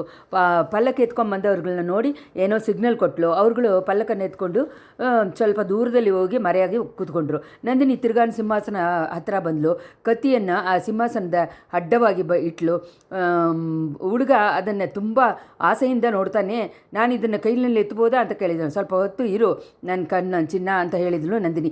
ಆಮೇಲೆ ರವಿದಾಸನ ಮುಂತಾದವರುಗಳನ್ನು ಒರೆಸೆ ಕ್ರಮವಾಗಿ ಶಾರ್ಪಾಗಿ ನೋಡಿದಳು. ಸಬದ ಎತ್ಕೊಂಡವ್ರುಗಳು ಬಿಟ್ಟರೆ ಇಲ್ಲಿ ಬೇರೆ ಯಾರು ಇಲ್ವಲ್ಲ ಅಂತ ಕೇಳಿದ. ಇಲ್ಲ ದೇವಿ ಅಂತ ಹೇಳಿದ ಸೋಮನ್ ಸಮ. ರವಿದಾಸನ ನೋಡಿ ನಂದಿನಿ ಸೇನಾಧಿಪತಿ ಅಂತ ಹೇಳಿ ಶುರು ಮಾಡಿದ್ಲು. ರವಿದಾಸ ನಗ್ದ. ಇವತ್ತು ನಿಮಗೆ ನಗುವಾಗಿರುತ್ತೆ, ಬರೋ ತಿಂಗಳು ಇಂಥ ದಿನದಲ್ಲಿ ಹೆಂಗಿರತ್ತೋ ಯಾರು ಕಂಡಿದ್ದು ದೇವಿ. ಆ ಒಳ್ಳೆ ದಿನ ಯಾವಾಗ ಬರುತ್ತೆ ಅಂತ ಎಷ್ಟೋ ಕಾಲದಿಂದ ನಾವು ಕಾಯ್ತಾ ಇದ್ದೀವಿ. ಅಯ್ಯೋ, ನಾವು ಒಂದು ಸ್ವಲ್ಪ ಜನಗಳು. ನಮ್ಮ ಚಕ್ರವರ್ತಿ ಚಿಕ್ಕ ಮಗು. ಸೋಳ ರಾಜ್ಯ ತುಂಬ ದೊಡ್ಡದು. ಸೋಳಗಳ ಸೇನಾಬಲ ಕರೆನೇ ಇಲ್ಲದು. ನಾವು ಅರ್ಜೆಂಟ್ ಪಟ್ಟಿದ್ರೆ ಎಲ್ಲ ಕೆಲಸನೂ ಕೆಟ್ಟೋಗಿರುತ್ತೆ. ಇವಾಗ ಆದರೆ ತಾಳ್ಮೆಯಿಂದ ಇದ್ದಿದ್ದರಿಂದ ಇವಾಗ ಕಾರ್ಯಸ್ಥಿತಿ ಆಗೋ ಟೈಮ್ ಹತ್ರ ಬಂದಿದೆ. ರವಿದಾಸರೇ, ನೀನೇನಾದರೂ ಹೇಳೋಕ್ಕೆ ಇದೆಯಾ? ಇಲ್ಲಿಂದ ಬೇರೆ ಯಾರಾದರೂ ಏನಾದರೂ ಹೇಳ್ಬೇಕಾಗಿದೆಯಾ? ರವಿದಾಸನಲ್ಲಿ ಇದ್ದವ್ರುಗಳನ್ನ ಮಗುಗಳನ್ನ ವರಿಸ ಕ್ರಮವಾಗಿ ನೋಡ್ಕೊಂಬಂದ. ಎಲ್ಲರೂ ಮೌನವರದ ಕಕೊಂಡವ್ರ ಹಾಗೆ ಕಾಣಿಸ್ಕೊಂಡರು. ದೇವಿ, ನಾವು ಹೇಳ್ಬೇಕಾಗಿದೆ ಏನೂ ಇಲ್ಲ, ನೀವು ತಾನೇ ಹೇಳಬೇಕು. ಸಬದ ನೆರವೇರುವ ಸಮಯ ಬಂದುಬಿಟ್ಟಿದೆ ಅಂತೀರಾ. ಎಲ್ಲಿ, ಹೇಗೆ, ಯಾರು ಮೂಲಕ ನೆರವೇರಿಸುತ್ತೆ ಅಂತ ಹೇಳಿ ಹೇಳಬೇಕು ಅಂತಂದರು. ಆಗಲಿ, ಅದನ್ನು ಹೇಳುವುದಕ್ಕಾಗಿ ಇಲ್ಲಿ ಬಂದೆ. ಅದಕ್ಕೆ ಅಂತಲೇ ನಿಮ್ಮ ಎಲ್ಲರನ್ನ ಇಲ್ಲಿ ಬರಕ್ಕೆ ಹೇಳಿದೆ. ನಮ್ಮ ಚಕ್ರವರ್ತಿಯನ್ನು ಕರ್ಕೊಂಬರೋಕ್ಕೆ ಮಾಡಿದೆ ಅಂತ ಹೇಳಿದ್ರು ನಂದಿನಿ. ಸಿಂಹಾಸನದಲ್ಲಿ ಕೂತಿದ್ದ ಚಿಕ್ಕವನು ಸೇರಿ ಎಲ್ಲರೂ ನಂದಿನಿ ಮುಖವನ್ನೇ ಶಾರ್ಪಾಗಿ ನೋಡ್ತಾಯಿದ್ರು. ಅವಳು ತಿರ್ಗಾ ಮೇಲೇನು ಹೇಳಿದರು, ನಿಮ್ಮಗಳೇ ಕೆಲವರು ಅವಸರ ಪಟ್ರಿ, ನಾವು ಎತ್ಕೊಂಡಿದ್ದ ಶಬದವನ್ನು ಮರೆತು ಬಿಟ್ಟಿದ್ದೀನೋ ಅಂತ ಕೆಲವರು ಅನುಮಾನ ಪಟ್ರಿ. ಅಂಥ ಸಂದೇಹ ಬರಬಾರ್ದು. ಮರೆಯದೆ ನೆನಪಿನಲ್ಲಿ ಇಟ್ಕೊಳ್ಳೋಕ್ಕೆ ನಿಮ್ಮೆಲ್ಲರನ್ನಕ್ಕಿಂತ ನನಗೆ ಕಾರಣ ಹೆಚ್ಚಿಗೆ ಉಂಟು. ಇಲ್ಲ, ನಾನು ಮರೀಲಿಲ್ಲ. ಹೋಗಿದ್ದ 3 ವರ್ಷಗಳಿಂದ ಅಲ್ಲೂ ಪಗಲು ರಾತ್ರಿ ಅನವರ್ಧಾನು ನಾನು ಬೇರೆ ಏನು ಬಗ್ಗೆನೂ ಚಿಂತಿಸಿಲ್ಲ. ನಾವು ಎತ್ಕೊಂಡು ಸಬದಾಗೆ ಸೇಡು ತೀರಿಸ್ಕೊಳ್ಳೋಕ್ಕೆ ಸಮಯ, ಸಂದರ್ಭ, ಉಪಾಯನ ಬಿಟ್ಟರೆ ಬೇರೆ ಯಾವುದನ್ನು ನಾನು ಅನಿಸ್ಕೊಂಡಿಲ್ಲ. ಎಲ್ಲಿ ಹೋದ್ರೂ, ಯಾವ ಕೆಲಸ ಮಾಡಿದ್ರು, ಯಾರ ಹತ್ರ ಮಾತಾಡಿದ್ರು ನಮ್ಮ ನೋಟ ನೆರವೇರೋಕ್ಕೆ ಅದರಿಂದ ಉಪಯೋಗ ಇದೆಯಾ ಅನ್ನೋದನ್ನ ಬಗ್ಗೆ ಬಿಟ್ಟರೆ ಬೇರೆ ಏನು ನೆನಪು ನನಗಿಲ್ಲ. ಸಮಯ, ಸಂದರ್ಭ ಇವಾಗ ಕೂಡಿದೆ. ಸೋಳನಾಡಿಂದ ಚಿಕ್ಕರಾಜಗಳು, ದೊಡ್ಡ ಅಧಿಕಾರಿಗಳು 2 ಬಗೆಯಾಗಿ ಆಗಿದ್ದಾರೆ. ಪಳುವೆಟೆರೆ, ಸಂಭುವರಿಯರು ಮೊದಲಾದರೂ ಮದುರಾಂತಕನ ಕಟ್ಟಕ್ಕೆ ತೀರ್ಮಾನ ಮಾಡಿಬಿಟ್ರು. ಕೊಳುಂಬಾರೂರು ಬೂದಿ ವಿಕ್ರಮ ಕೇಸರಿನೂ ತಿರುಕೋವಲೂರು ಮಲೆಮಾನ್ನು ಅದಕ್ಕೆ ವಿರೋಧವಾಗಿದ್ದಾರೆ. ಬೂದಿ ವಿಕ್ರಮ ಕೇಸರಿ ಸೌತ್ ಕಡೆ ಇರುವ ಸೈನ್ಯವನ್ನು ತಂಜೆಯಿಂದ ನೋಡಿ ಬರೋ ಹಾಗೆ ನಾನು ಕೇಳ್ತಾ ಇದ್ದೀನಿ. ತಿರುಕೋವಲೂರು ಮಲೆಮಾನು ಅವ್ರೂ ಪಡೆಯನ್ನು ಎತ್ಕೊಂಡು ಬರೋ ಕಾಯನ್ನು ತಿಳ್ಕೊಂಡಿದ್ದೀನಿ. 2 ಬಗೆ ಅವರು ಯಾವ ನಿಮಿಷನೂ ಇಂದನೂ ಯುದ್ಧ ಬರ್ಬೋದು. ದೇವಿ, ಆ ಥರ ಯುದ್ಧ ಬರದೇ ಇರೋದಕ್ಕೆ ನೀವು ತುಂಬ ಟ್ರೈ ಮಾಡ್ತಾ ಇರೋದನ್ನು ಕೇಳಿದ್ದೀವಿ. ಕಡಂಬೂರು ಸಂಬೂರ ಮಾಳಿಗೆಯಲ್ಲಿ ಸಮರಸ ಮಾತುಗಳು ನಡೀತಾ ಇರುವಾಗ ತಿಳ್ಕೊಂಡಿದ್ವಿ. ಹೌದು, ಆ ಏರ್ಪಾಡು ಮಾಡಿರೋದು ನಾನೇನೆ. ಆದರೆ ಏನು ಕಾರಣಕ್ಕೆ ಅಂತ ಹೇಳಿ ನಿಮ್ಮಿಂದ ಊಹಿಸೋಕ್ಕಾಗಿಲ್ವಾ? ಆಗಲಿಲ್ಲ ರಾಣಿ. ಒಂದು ಹೆಣ್ಣು ಮನಸ್ಸಿನ ಆಳವನ್ನು ಕಂಡುಹಿಡಿಯೋದು ಸರ್ವೇಶ್ವರನಿಂದ ಕೂಡ ಸಾಧ್ಯ ಇಲ್ಲ ಅಂತ ದೊಡ್ಡವರು ಹೇಳಿದ್ದಾರೆ. ನಮ್ಮಿಂದ ಹೆಂಗೆ ಆಗತ್ತೆ? ಅದು ನಿಮ್ಮಿಂದ ಆಗದೇ ಇರುವ ಕೆಲಸ ಅಂತ ನಾನು ಹೇಳ್ತಾ ಇದ್ದೀನಿ. ತಿಳ್ಕೊಳ್ಳಿ, ನಮ್ಮ ಸಬದ ನೆರವೇರಿಕೆ ಮುಂಚೆ ಸೋಳ ರಾಜ್ಯದಲ್ಲಿ ಈ ಒಳಗಡೆನೇ ಜಗಳ ಬಂದರೆ ಅದರಿಂದ ಪರಿಣಾಮ ಏನಾಗುತ್ತೆ ಅಂತ ಹೇಳೋಕ್ಕಾಗಲ್ಲ. ಸುಂದರ ಸೋಳ ಇನ್ನೂ ಬದುಕಿದ್ದಾನೆ, ಅನ್ಬಿಲ್ ಭೀಮರಾಯನೂ ಒಬ್ಬನೂ ಇದ್ದಾನೆ. ಇವ್ರುಗಳು ತಲೆ ಹಾಕಿ ಈ 2 ಕಕ್ಷಿಗಾರಗಳನ್ನು ಸಮಾಧಾನ ಮಾಡಿಬಿಡ್ತಾರೆ. ಇಲ್ಲ, ಒಂದು ಕಕ್ಷಿ ಸೋತೋಗಿ ಇನ್ನೊಂದು ಕಕ್ಷಿ ಬಲ್ತು ಬಿಟ್ರು ನಮ್ಮ ಇದು ನೆರವೇರಬಹುದು, ಅಸಾಧ್ಯವಾಗಿ ಬಿಡುತ್ತೆ. ಅದಕ್ಕಾಗವೇ ಈ ಸಮಾಧಾನದ ಮಾತನ್ನು ಇವಾಗ ಶುರು ಮಾಡಿದ್ದೀನಿ. ಜಗಳ ನಿಜವಾಗಿ ಬರೋ ಒಳಗೆ ನಮ್ಮ ತೀರ್ಮಾನವನ್ನು ನಾವು ನೆರವೇರಿಸಿಬಿಡಬೇಕು. ಆ ಥರ ಮಾಡಿದ ಮೇಲೆ ಸೋಳ ರಾಜ್ಯ ಒಳಗೆ, ಚಿಕ್ಕರಾಜ ಒಳಗೆ ಬರೋ ಜಗಳಕ್ಕೆ ಕೊನೆಯೇ ಇರಲ್ಲ. 2 ಕಕ್ಷಿಗಳು ಸರ್ವನಾಶ ಆಗೋ ತನಕ ಜಗಳ ನಡೀತಾನೇ ಇರ್ತದೆ. ಇವಾಗ ಗೊತ್ತಾಯ್ತಾ ಸಮಾಧಾನ ಮಾತು ಯಾಕೆ ಮಾಡಿದ್ದೀನಿ ಅಂತ? ಇದನ್ನು ಕೇಳಿದ ತಕ್ಷಣ ಅಲ್ಲಿ ಸುತ್ತು ನಿಂತವರು ಎಲ್ಲರೂ ಮುಖಗಳನ್ನು ಆಶ್ಚರ್ಯನೂ ಉತ್ಸಾಹವನ್ನು ಅರಿಗುರಿಗಳು ಕಾಣಿಸ್ಕೊಂಡಿತ್ತು. ಪಳೂರು ಚಿಕ್ಕರಾಣಿನ ಬುದ್ಧಿಯನ್ನು ಅವರುಗಳು ಒಬ್ರಿಗೊಬ್ಬರು ಮೆತ್ತವಾದ ಧ್ವನಿಯಲ್ಲಿ ಮಾತಾಡ್ತಾಯಿದ್ರು. ರವಿದಾಸನ್ ಕೂಡ ಆಶ್ಚರ್ಯಪಡದೇ ಇರೋಕ್ಕಾಗಲಿಲ್ಲ. ದೇವಿ, ನಿಮ್ಮ ಅಪೂರ್ವವಾದ ಮುಂದಾಲೋಚನೆಯನ್ನು ನೆನೆಸ್ಕೊಂಡ್ರೆ ಆಶ್ಚರ್ಯ ಪಡ್ತಾ ಇದ್ದೀವಿ. ಇಂಥ ಆದರೆ ಸಬದ ನೆರವೇರುವ ನಾಳು ಹತ್ರ ಬಂದುಬಿಡ್ತು ಅಂತ ಹೇಳಿದಿರಲ್ಲ, ಅದನ್ನು ನಡೆಸೋದು ಯಾರು, ಯಾವಾಗ ಅಂತಂದ. ಅದಕ್ಕೂ ಸೇರಿತಾನೇ ಇವಾಗ ಈ ಯುಕ್ತಿ ಮಾಡಿದ್ದೀನಿ. ಸಮಾಧಾನದ ಮಾತು ಅಂತ ವ್ಯಾಜದ ಮೇಲೆ ನಮ್ಮ ಮೊದಲು ಇದನ್ನು ವೈರಿಯನ್ನು ಕಡಂಬೂರು ಸಂಬೂರ ಮಾಳಿಗೆಗೆ ಬರೋ ಹಾಗೆ ಕಳಿಸಿದ್ದೀನಿ. ಅವನು ಅಲ್ಲಿ ಕಟ್ಟಾಯ ಬಂದು ಸೇರ್ತಾನೆ. ನಮ್ಮ ಸಂಬಂಧವನ್ನು ಅಲ್ಲೇ ನಾವು ನೆರವೇರಿಸ್ಕೋಬೇಕು. ವೀರಪಾಂಡ್ಯ ಚಕ್ರವರ್ತಿನ ಆಬತ್ತುದಿಗಳೇ, ನಿಮ್ಗಳಿಗೆ ಸೇಡು ತೀರಿಸ್ಕೊಳ್ಳೋ ಟೈಮು ಬಂದುಬಿಡ್ತು. ಇವತ್ತು ಶನಿವಾರ ಅಲ್ವಾ? ಬರೋ ಶನಿವಾರ ಒಳಗೆ ನಮ್ಮ ಸಂಬಂಧ ನೆರವೇರಿಬಿಡುತ್ತೆ. ಅದನ್ನು ಕೇಳಿ 20 ಜನಗಳನ್ನು ಏಕಕಾಲದಲ್ಲಿ ಆಹಾಕಾರ ಮಾಡಿದರು. ಕೆಲವರು ಹಂಗೆ ಜಂಪ್ ಮಾಡಿದರು. ಹುಡುಕು ಎತ್ತಿದ್ದವನು ಉತ್ಸಾಹದಿಂದ ಅದನ್ನು 2 ಸತಿ ತಟ್ಟಿದ್ದಾನೆ. ಮರ ಗಿಡಗಳಲ್ಲಿ ನಿದ್ದೆ ಮಾಡ್ತಾ ಇದ್ದ ಗೂಬೆಗಳು ಎದ್ದು ಅಂತ ಹೇಳ್ತಾ ಇತ್ತು. ಬೇರೆ ರೂಟ್ಗೆ ಹೋಯಿತು. ಪಾವುಲಿಗಳು ಚಡ ಚಡ ಅಂತ ರೆಕ್ಕೆಗಳನ್ನು ಒಡ್ಕೊಂಡು ಓಡಿತು. ವಂದಿತಾವನ್ನು ಕುದುರೆ ಮೈಯನ್ನು ಒಂಥರ ಇದು ಮಾಡಿಕೊಂಡಿತ್ತು. ವಂದಿತೇವನ್ನು ಎದ್ದು ಮೇಲೆ ನೋಡಿದ ನಂದಿನಿ ತನ್ನ ಸುತ್ತಲೂ ಇದ್ದವ್ರುಗಳ ಹತ್ರ ಏನೋ ತುಂಬ ವಿಶೇಷವಾದ ವಿಷಯವನ್ನು ಹೇಳ್ತಾ ಇದ್ದಳು ಅನ್ನೋದು ಮಾತ್ರ ಗೊತ್ತಾಯಿತು. ಅವಳ ಮಾತು ಏನೂ ಅವನ ಕಿವಿನಲ್ಲಿ ರವಿದಾಸ ಎಲ್ಲರನ್ನ ಉತ್ಸಾಹವನ್ನು ಕೈ ತೋರಿಸಿ ನಿಲ್ಲಿಸಿದ್ದಾನೆ. ದೇವಿ, ನಿಮ್ಮನ ಕೊನೆಯ ಮಾತನ್ನು ನಮಗೆ ತುಂಬ ಕುತೂಹಲವನ್ನು ಕೊಟ್ಟಿದೆ. ನಮ್ಮ ಮೊದಲನೇ ವೈರಿಯನ್ನು ಕೊಂದು ಸೇಡು ತೀರಿಸೋ ಕಾಲ ಇಷ್ಟೊಂದು ಹತ್ತಿರ ಬಂದಿರೋದನ್ನು ನೋಡಿ ಸಂತೋಷ ಪಡ್ತಾ ಇದ್ವಿ. ಆದರೆ ಸೇಡು ತೀರಿಸುವಾಗ ಭಾಗ್ಯ ಯಾರಿಗೆ ಅಂತ ಕೇಳಿದ. ಅದರಲ್ಲಿ ನಮ್ಮ ಒಳಗೆ ಪೋಟಿ ಬರೋದು ರಿಯಲೇ. ಅದನ್ನು ಯಾರಿಗೂ ಮನಸ್ಸಿನಲ್ಲಿ ಒಂದು ಇದು ಇಲ್ಲದೆ ಒಳ್ಳೆತನದಲ್ಲಿ ತೀರ್ಮಾನ ಮಾಡೋಕ್ಕೇ ವೀರಪಾಂಡಿಯನ್ನ ತಿರುಕುಮಾರ ಚಕ್ರವರ್ತಿಯನ್ನು ಇಲ್ಲಿ ಕರ್ಕೊಂಬಂದಿದ್ದೀನಿ.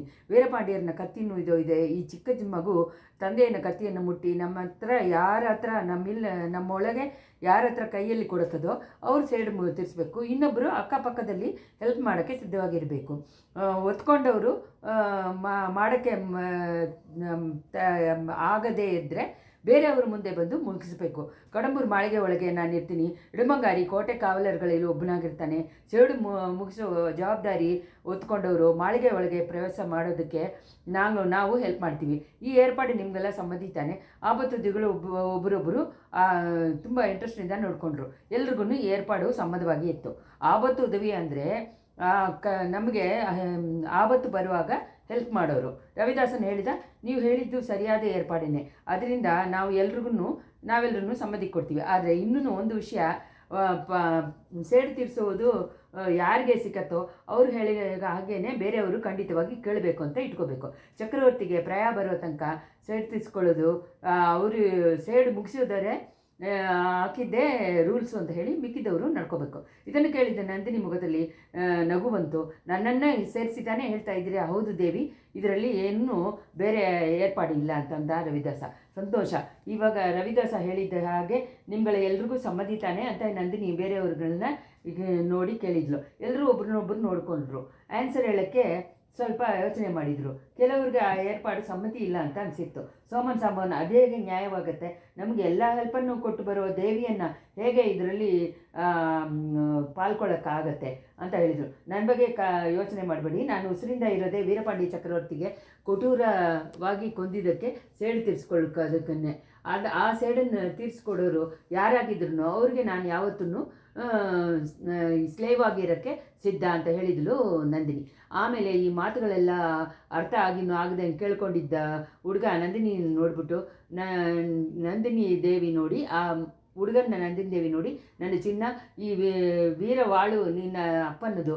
ಇದು ನಿನ್ನ ಕೈಯಿಂದ ಯಾರ ಹತ್ರ ಯಾರನ್ನ ತುಂಬ ಇಷ್ಟ ಆಗಿದೆಯೋ ಅವ್ರ ಹತ್ರ ಕೊಡು ಅಂತಂದ್ಲು. ರವಿದಾಸ ಸ್ವಲ್ಪ ಹತ್ತಿರ ಬಂದು, ಚಕ್ರವರ್ತಿ, ನಮ್ಮನ್ನೆಲ್ಲ ಚೆನ್ನಾಗಿ ನೋಡಿ. ನಮ್ಮಲ್ಲಿ ಯಾರು ವೀರ ಅಂತನೂ ಧೈರ್ಯಶಾಲಿ ಅಂತನೂ ನಿಮ್ಗೆ ಅನಿಸುತ್ತೋ ಅವ್ರ ಹತ್ರ ಈ ಪಾಂಡ್ಯ ಕುಲ ವಾಳನ್ನು ಮುಟ್ಟಿಕೊಡಿ ಅಂತಂದ. ಸಿಂಹಾಸನದಲ್ಲಿ ಇದ್ದಿದ್ದ ಚಿಸು ಚಕ್ರವರ್ತಿ ಸುತ್ತಮುತ್ತ ನೋಡಿದ್ರು. ಎಲ್ಲರೂ ತಡಿದೇ ಇರುವ ಇಂಟ್ರೆಸ್ಟಿಂದನೂ ಚಕ್ರವರ್ತಿನ ಮುಖವನ್ನು ನೋಡಿದ್ರು. ಒಬ್ಬರೊಬ್ಬರು ಕಣ್ಣುಗಳು ನನ್ನ ಹತ್ರ ಕೊಡು ಅಂತ ಹೇಳ್ತಾ ಇತ್ತು, ಭಾವವನ್ನು ತೋರಿಸಿತ್ತು.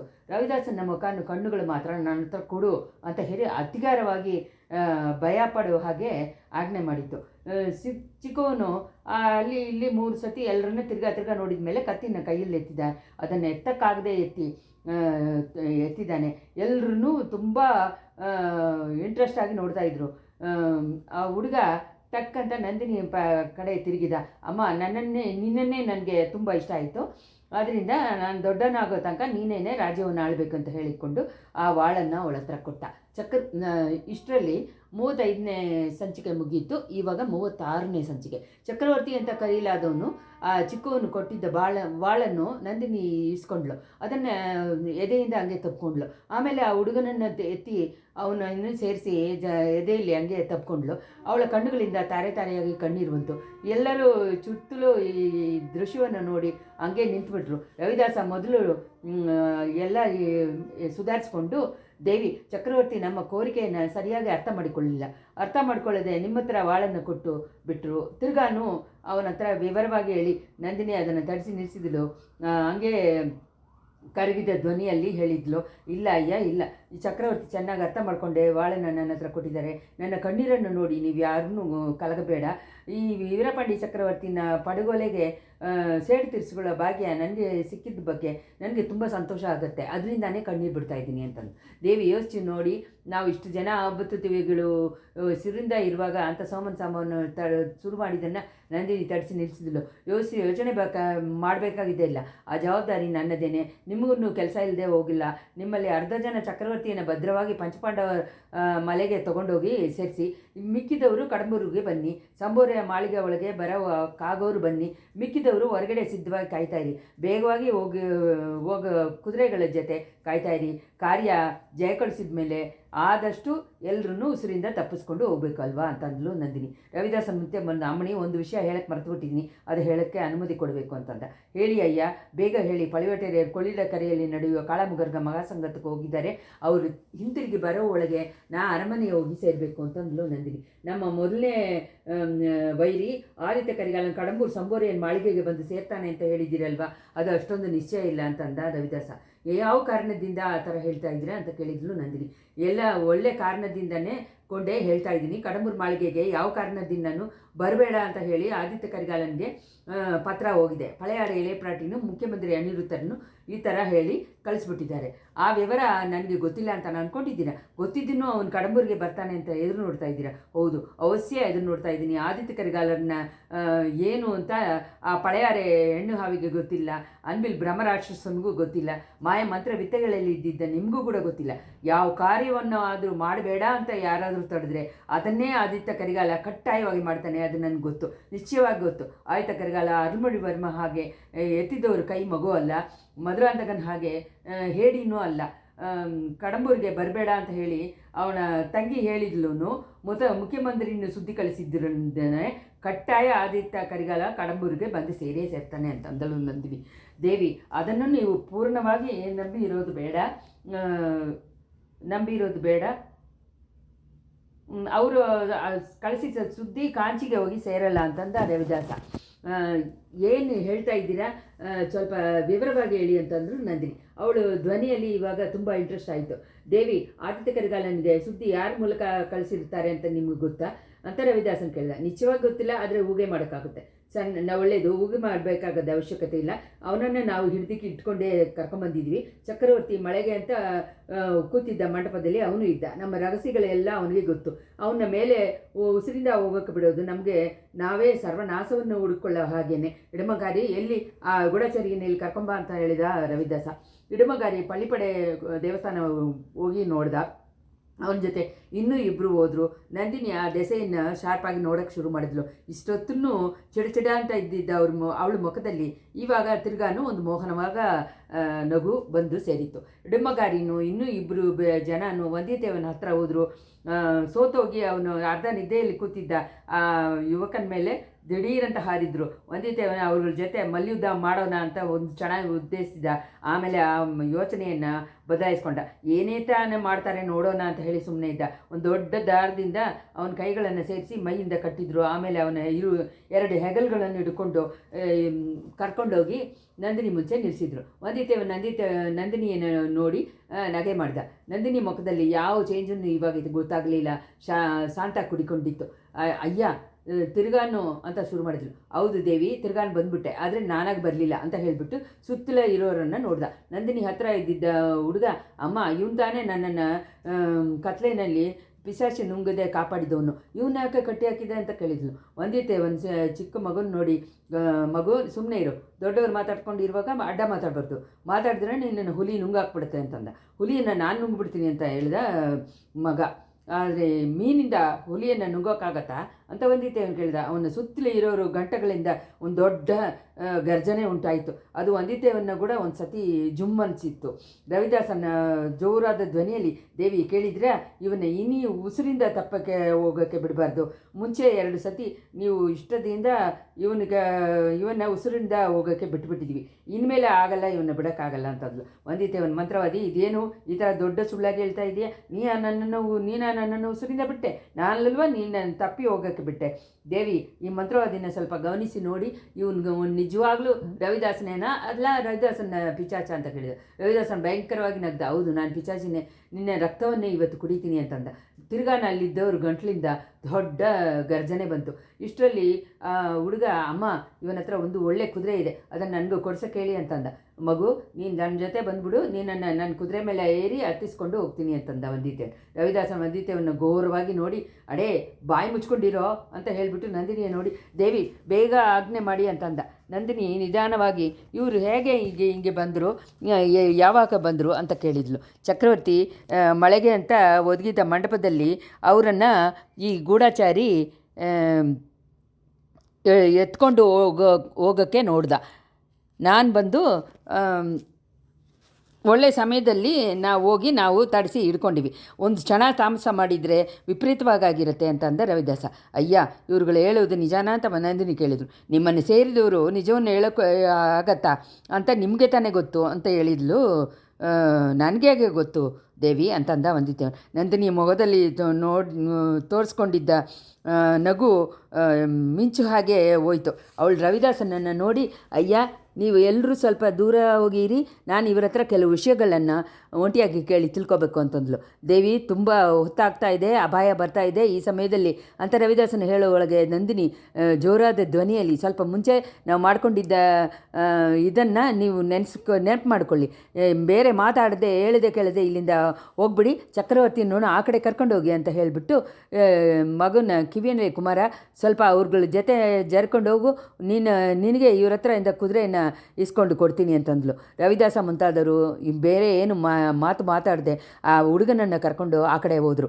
ನಂದಿನಿ ವಂದಿತೆಯನ್ನು ಲೇಸಾದ ದಿವಿಟಿ ಬೆಳಕಿನಲ್ಲಿ ನೋಡಿಬಿಟ್ಟು, ಅಯ್ಯ ನಿಮಗೂ ನನಗೂ ಏನೋ ದ್ವಂತ ಇರೋ ಹಾಗೆ ಅನಿಸುತ್ತೆ ಅಂತಂದು. ಅಮ್ಮಣಿ, ಆ ದ್ವಂತ ತುಂಬ ಕೆಟ್ಟದಾಗಿದೆ, ನೀವು ತುಂಬ ಗಟ್ಟಿಯಾಗೂ ಇದೆ, ನನ್ನ ಮೈಯಲ್ಲೂ ಕೈಗಳನ್ನು ಸೇರಿಸಿ ಚೆನ್ನಾಗಿ ಕಟ್ಟಾಕ್ಬಿಟ್ಟಿದ್ದೆ ಅಂತಂದ್ರೆ ವಂದಿತೇವೆ.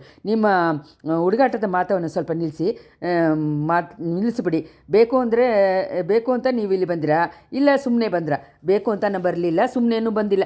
ನಿಮ್ಮ ಆಳುಗಳು ತಾನೇ ಬಲವಂತವಾಗಿ ನನ್ನನ್ನು ಇಲ್ಲಿ ಕರ್ಕೊಂಬಂದು ಸೇರಿಸಿದ್ರು, ಇಲ್ಲಾಂದರೆ ಇಷ್ಟೊತ್ತು ನಾನು ಕೊಳ್ಳಿಡೆ ಕರೆಯನ್ನು ಸೇರಿರ್ತೀನಿ. ನನ್ನನ್ನು ನೋಡೋ ಹಾಗೆ ಆಗಿದ್ರಲ್ಲಿ ನಿಮಗೆ ಅಷ್ಟೊಂದು ಕಷ್ಟ ಅಂತ ಗೊತ್ತಾಗ್ತದೆ, ನನ್ನನ್ನು ಬಿಟ್ಟು ಹೋಗೋಕ್ಕೆ ಅಷ್ಟೊಂದು ಇಂಟ್ರೆಸ್ಟು ಅಂತ ಅನಿಸುತ್ತೆ. ನಿಮ್ಮನ್ನು ನೋಡೋಕ್ಕಾಗ್ದಿಂದ ನನಗೆ ಕಷ್ಟ ಏನೂ ಇಲ್ಲ ದೇವಿ, ನಿಮ್ಮನ್ನು ಬಿಟ್ಟು ಹೋಗೋಕ್ಕೂ ನಿಜವಾಗ್ಲೂ ನನಗೆ ಕಷ್ಟವಾಗಿದೆ. ನೀವು ಮಾತ್ರ ಅನುಮತಿ ಕೊಡಿ. ಒಂದು ಪಕ್ಕದಲ್ಲಿ ಈ ಮುದುಕರ ಪಳವೇಟೆಯರ ಹತ್ರನೂ, ಇನ್ನೊಂದು ಕಡೆ ಈ ಭಯಂಕರವಾದ ಮಂತ್ರವಾದಿಗಳ ಹತ್ರನೂ ಸಿಕ್ಕಾಕೊಂಡು ನೀವು ಒದ್ದಾಡ್ತಾ ಇದ್ದೀರಾ. ಒಂದು ಮಾತು ಹೇಳಿ, ಇವ್ರುಗಳ ಹತ್ರದಿಂದ ತಮಗೆ ಬಿಡುಗಡೆ ಮಾಡಿ ಕರ್ಕೊಂಡು ಹೋಗ್ತೀನಿ. ಎಲ್ಲಿ ಕರ್ಕೊಂಡು ಹೋಗುತ್ತೀರಾ?